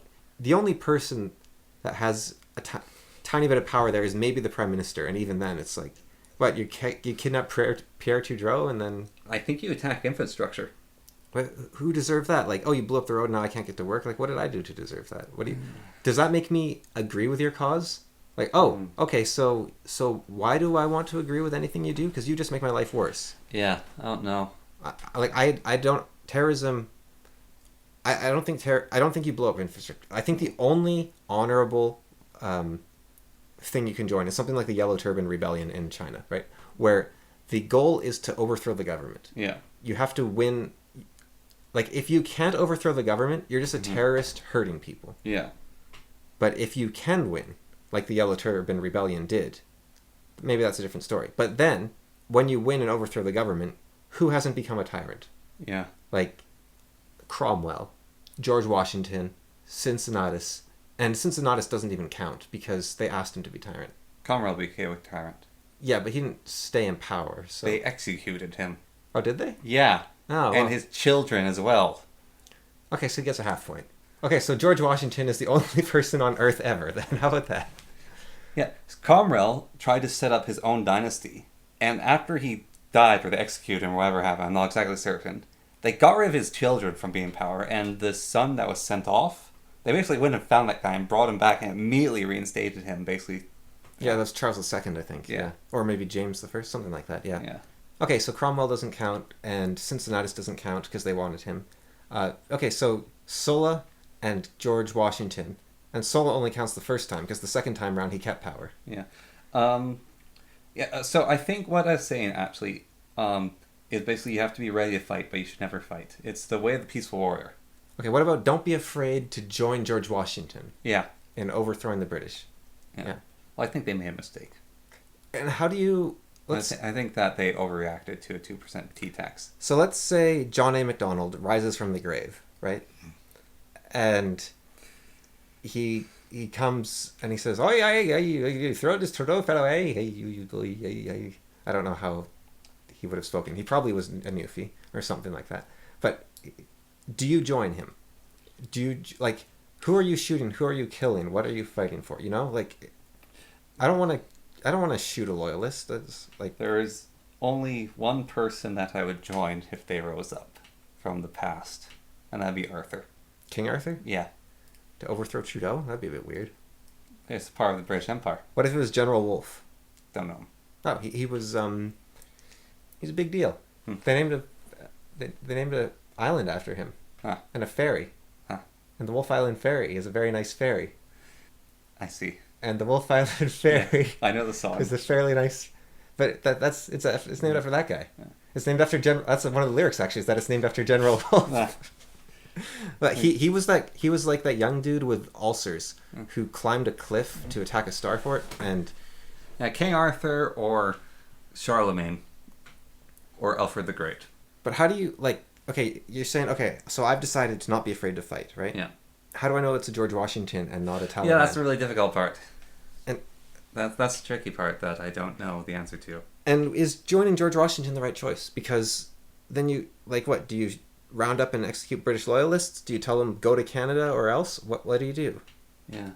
And like I said, George Washington is maybe the only person in history. Like I'm trying to think of others. Well, I don't know. I think they made a bad choice. I guess what I mean, even if you think it was wrong to go against the British. Yeah. George, he wasn't a tyrant afterwards. He wasn't a tyrant, yeah. Whereas, like, Lenin became a tyrant. Yeah. Trotsky and Stalin became tyrants. Che Guevara's buddy became a tyrant. Yeah. Castro became a tyrant. Like, Castro and Lenin, especially, like, these are very intelligent, educated people. They seem to believe in what they're talking about. Yeah. And they still become tyrants. Like, Castro even seemed to think, like, Castro seemed to be a believer. Like, I don't think he was faking it for power. I think he was just like, I don't trust anyone else. And then he became a tyrant. Whereas George Washington said, I trust the people. That's like, there's probably some like Vietnamese or like South American person that did it at some point. But yeah, my brain is still muddled, but I think it's less muddled than it was. Bismarck, he didn't really rebel against anyone. So speaking of, how about we wrap off with a nice little Hitler? Okay. Just as a treat. All right. Just as a nice... Because I've been... a nice Hitler could hit the spot. Yeah. We were talking about politics, and Hitler had this opinion on politics that maybe we can apply to the modern era. So, two of the people that really informed his decision, I don't remember their names, but they were... the two parties were the Pan-Germanic Party. Sorry, I was just looking at the secret teachings you had it there. Yeah, well, I wanted to talk about Pythagoras' 10 teachings. But I don't think we have time for that probably. No. But I got to take a shower and stuff today. I got things to do. Yeah, we need to do the live Fool and Philosopher. I suggest at some point so we have more time to discuss these things you write down because your list just keeps getting longer. Well, I actually just basically crossed out my whole list. I was like, I'm just gonna start again, and if it comes back to my memory, then it was important. It's like Marie Kondo, except instead of if it brings me joy, I just throw out everything. Yeah. And if I wake up in the middle of the night, I'm like, oh, I need that. Then it comes back. Then it sparks joy. So. I used to think that with my writing stuff and prompts, like, if it's a really good idea, it'll come back to me. I've actually changed my opinion on that. I write things down now. Yeah, well, I agree with that. But a lot of my notes for the podcast are typically things I want to discuss and think about, but I need to be thinking about them to have a conversation about them. And like Richard Bach is just OCD rituals worshipped. It's like, okay, where's the conversation there? Fair enough. I mean, I agree with that statement still, though, reading that just now. Okay, well, you sound like a lunatic, but... What are you talking... Okay, forget Hitler. We're talking about Richard Bach. Okay, so Jonathan Livingston Seagull. It's like, you just try to fly really hard, and then it's mystical, and you go to the other realm, and you don't have to fear death anymore. Oh, is he the writer of Jonathan Seagull? Yeah. And like, art of helicopter pilots or whatever. Oh, I'm the Messiah. Motorcycle mate. No, the Messiah. The one where the Messiah is an airplane pilot, and he can make you swim through earth and walk on water. Yeah. And can like clear all the bugs from your plane with a single wave of his hand. Yeah. And you just believe really hard. And then similar ideas like the the Peaceful Warrior, where that isn't by him, but the Peaceful Warrior, same idea, where you get to do mystical things with throwing knives and jumping on top of buildings, and you can disappear, and you're just asking people to, like, oh, if I believe really hard and think the right thoughts, then I'll have mystical powers and the world will make sense. And no, the world will never make sense. You can't. It's not going to work. You grow up. I don't think it's healthy. I don't think Richard Bach's books are healthy because there's no moral lesson in them other than you have to try harder, which means you're a failure, right? Like you read Jonathan Livingston Seagull, you're like, oh, it's so cool, it's so meaningful. It's like, no, it's not. You just want to say you're spiritual but not religious. But there's nothing in there, right? Like it's just a book about a seagull that kills itself. Like it's... I can't disagree with you anymore. Maybe in the past I would have pushed back against that, but I think I've changed. You've just given up on disagreeing because it's too insane. No, I haven't given up. I have a different opinion. I agree with you on that. Is the way you're describing it, yeah, you're right. I think there are small parts from those you can probably take away that are actually useful, but to a larger extent, I think it's wishful thinking with OCD. Or, like, there's no such place as far away. Yeah, well, what if I threw your children's book into the trash bin? That's pretty far away, isn't it, Richard Bach? I think that one's kind of sweet in some ways. Like, they're entertaining books, yeah. Like, in many ways, I think. But I don't think... Maybe I'm just totally missing... Maybe if I reread them, looking for a different set of lessons, I would be like, okay, there is something there that I missed. But the lessons I took from him at the time I read them in the first place were garbage lessons. Yes, same. But that might not be his fault. Mm-hmm. I thought if you just... that thing where you really want something to happen, so you tell yourself it won't happen because that'll help it happen more? Yeah. Like, that's just OCD undoing or wishing. Yeah. Like there's actually a literal condition with OCD where you say, okay, if I tap my fingers 3 times, that means the car will come in now, and then I'll get to eat early, and yeah. You believe that your rituals can influence the world, and you know what that is? That's dark magic. That's literally dark magic. Did we have really bad OCD? There's other aspects to OCD than that. Okay, but we would go outside to wait for our dad to come home so we could eat supper. That's more superstition. That's okay. Yeah, and it worked. So I mean, it worked 50% of the time. Yeah. I think turning the computer on when we weren't allowed that was just like 100 to 80%. That was like 100%. We got away with it once. I remember that. But the problem with that is it doesn't even feel good because you're scared the whole time. You're like, yeah. But I guess if you can set up to a win-win, then you're like, yeah, it kind of works. But yeah, well, that's actually okay. It kind of ties into this actually. So I was reading the 10 Rules of Pythagoras, and it's interesting because. I've read this book before, and I took my lessons from it here and there. And obviously, you can't absorb like 600, 700 pages all at once. So you have to read it many, many times, and you'll never get there. But Pythagoras' fundamental teachings, I never... I read it again, and I saw it in a new light, I guess. So they are... the one that really stood out to me was, govern your tongue before all things, following the gods. So this aphorism warns man that his words, instead of representing him, misrepresent him. So basically, the more you say, the less people understand you. So when in doubt, always be silent. I could make a very sexist joke. I need more time to think on to fully form it. You got to make sure it has maximum impact. Yeah. Yeah.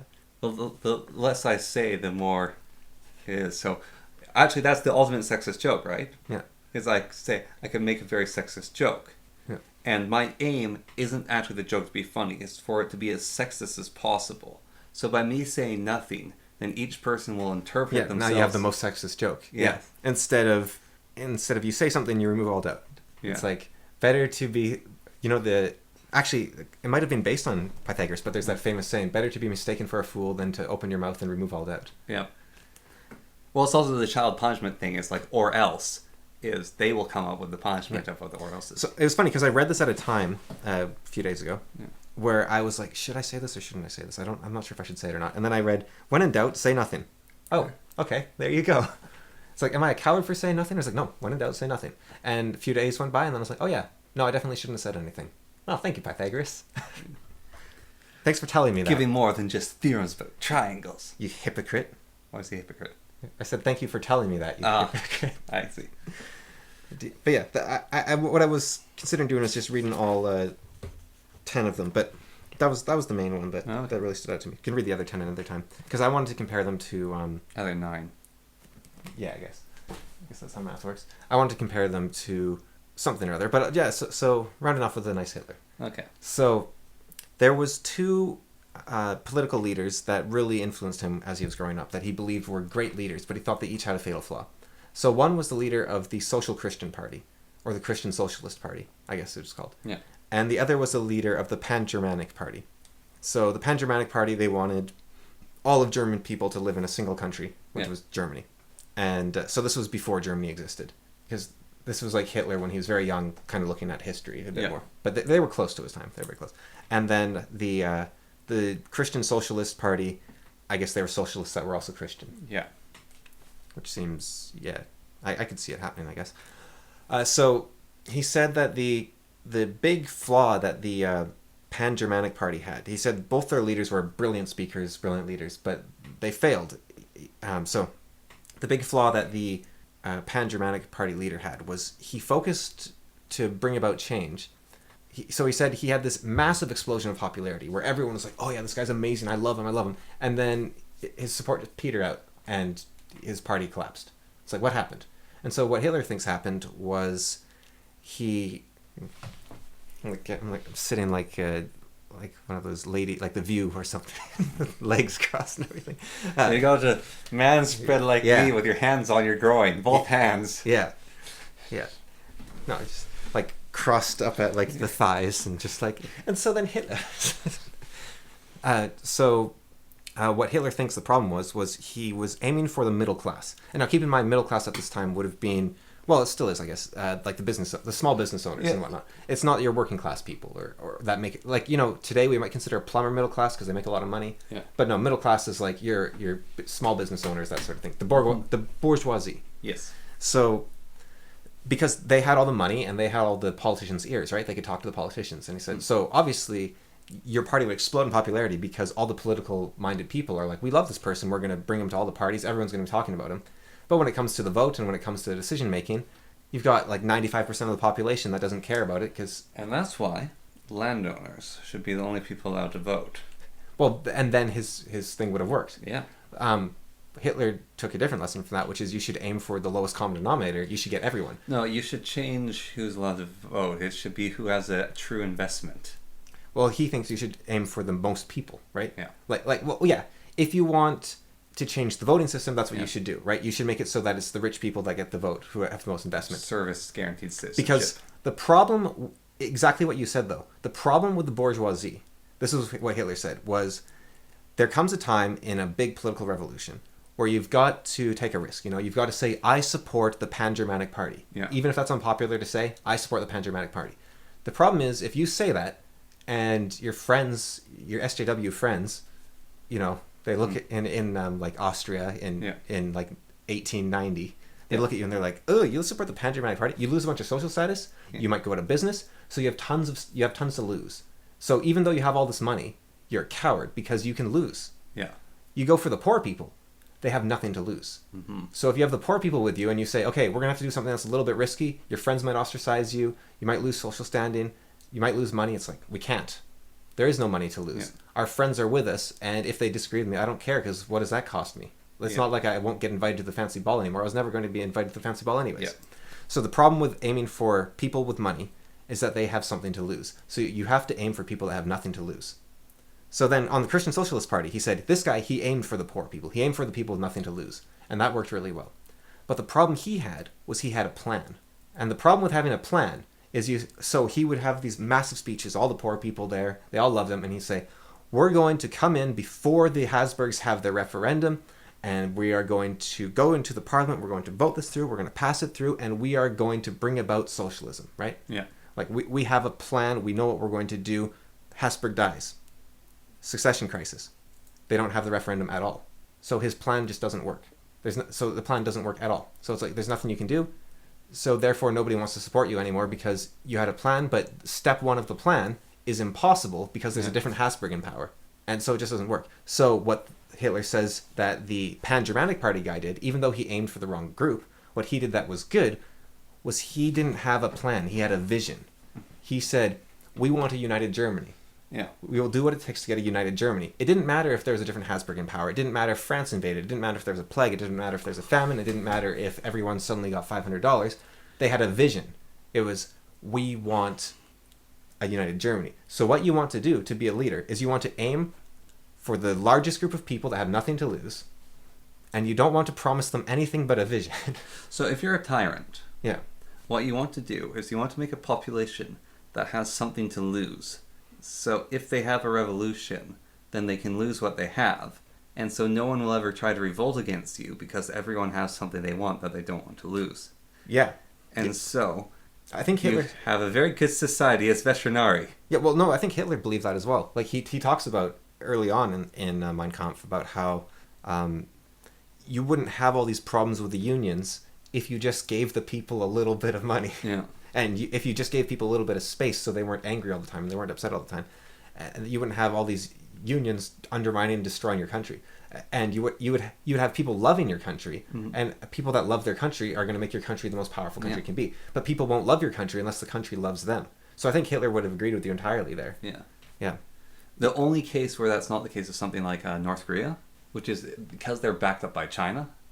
Yeah. Well, I guess if you have an unbelievable force of power working on a disproportionately small population. Yeah. Yeah.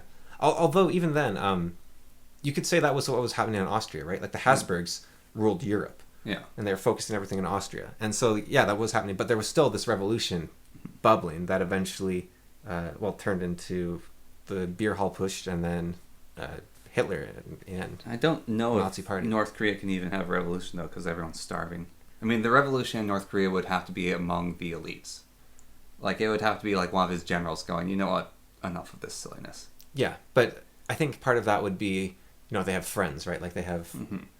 Isn't that something in elite theory, or is that the weakness of elite theory? I can't remember. The idea that the elites get to... Sure, the people have their opinion, but the elites actually make the final say. But the sort of... The masses, the unwashed proles, a musician can come from them, or a writer. And that writer can write a piece that the elites listen to, and they go, oh, yeah, this is great. And the masses influence the writer with their values and beliefs. And so that can be a revolution in and of itself, which is... So the people... One of the things that terrifies me about North Korea, though... I'm getting the right one, right? Yeah. Okay. I get them mixed up. I'm always worried that I say... You'll do an Olympic committee. Yeah. Is... So that woman that escaped it... Like, she has a whole story. She lives in, I think, Canada now or whatever. Yeah. Like, some of the way she talks about it is like, they didn't know that they were living in hell. Like, the only thing that they understood was they would look at China, or they'd look at South Korea or something, and they would see lights. And so it looked like heaven because there's lights. It's like, we want to go towards the lights. And like that they think that this is a human condition, is that you starve and like it's horrible and you're just trying to find food. And Yeah, I've seen... That's like one of the things, do they even know? There's a bunch of YouTube channels that do this, like it's American politics out of context, or Canadian politics out of context, or Australian. Or, I saw a channel that did one on North Korean politics, and seeing a bunch of footage, sort of like political footage, but also everyday footage of North Korea. It's very like clean country. It's very tidy, but it's very much like everyone looks so stressed. Like everything is like piano wire tight, where everyone is just sort of... they showed footage when Kim Jong-il died, and everyone's wailing their eyes out, and it's so weird. So I was talking about on my stream about Kim Jong-un, and I was saying he must be one of the most miserable people, because nothing's real. Like when he was going out in the boat for a little boat trip, and all the soldiers came running out and like waving goodbye and like cheering him, or when the crowds like clap for him, everyone's so happy to see him. And like, certainly some of these people might be absolutely brainwashed to like see him as God. Yeah. But there's definitely like fear for a lot of them. Like, you're clapping because you have to clap, and like it's not genuine. Like, man has no honesty, and even in his life. Even your friends that like you or are impressed by you like he's apparently an amazing golfer. Like I think he gets like a score of 18 every game or something. Yeah. But he even like his friends that like him and impressed by him, it's like, are they over exaggerating? I wonder what it was actually like for him to encounter Donald Trump. Yeah. Because like he was the first leader to basically interact with him. Like I do wonder what it was like for him to interact with Donald Trump, because like sure, your politicians, your leaders of the world interacting, but I wonder if there was more honesty there than in a lot of interactions in his life. Or like with Xi Jinping or something. Yeah.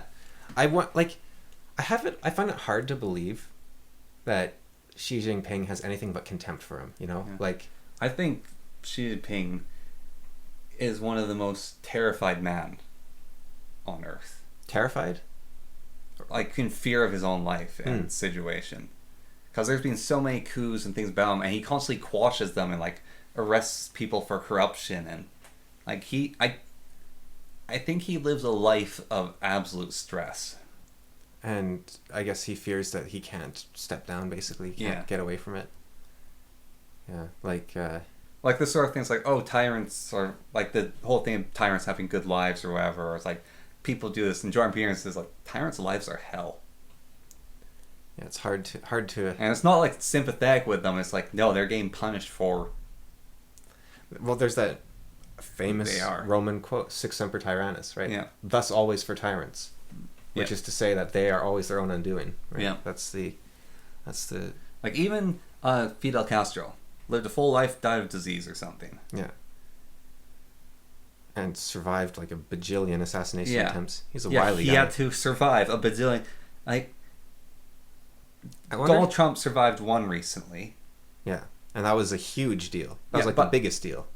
Is the average person on the street ever going to have someone who wants to assassinate them? Like, murder's different. This is assassination. Yeah. Like, yeah. Normal people don't get assassinated. Yeah. That's not even, like, a part of your vernacular of your life. It's not your life story.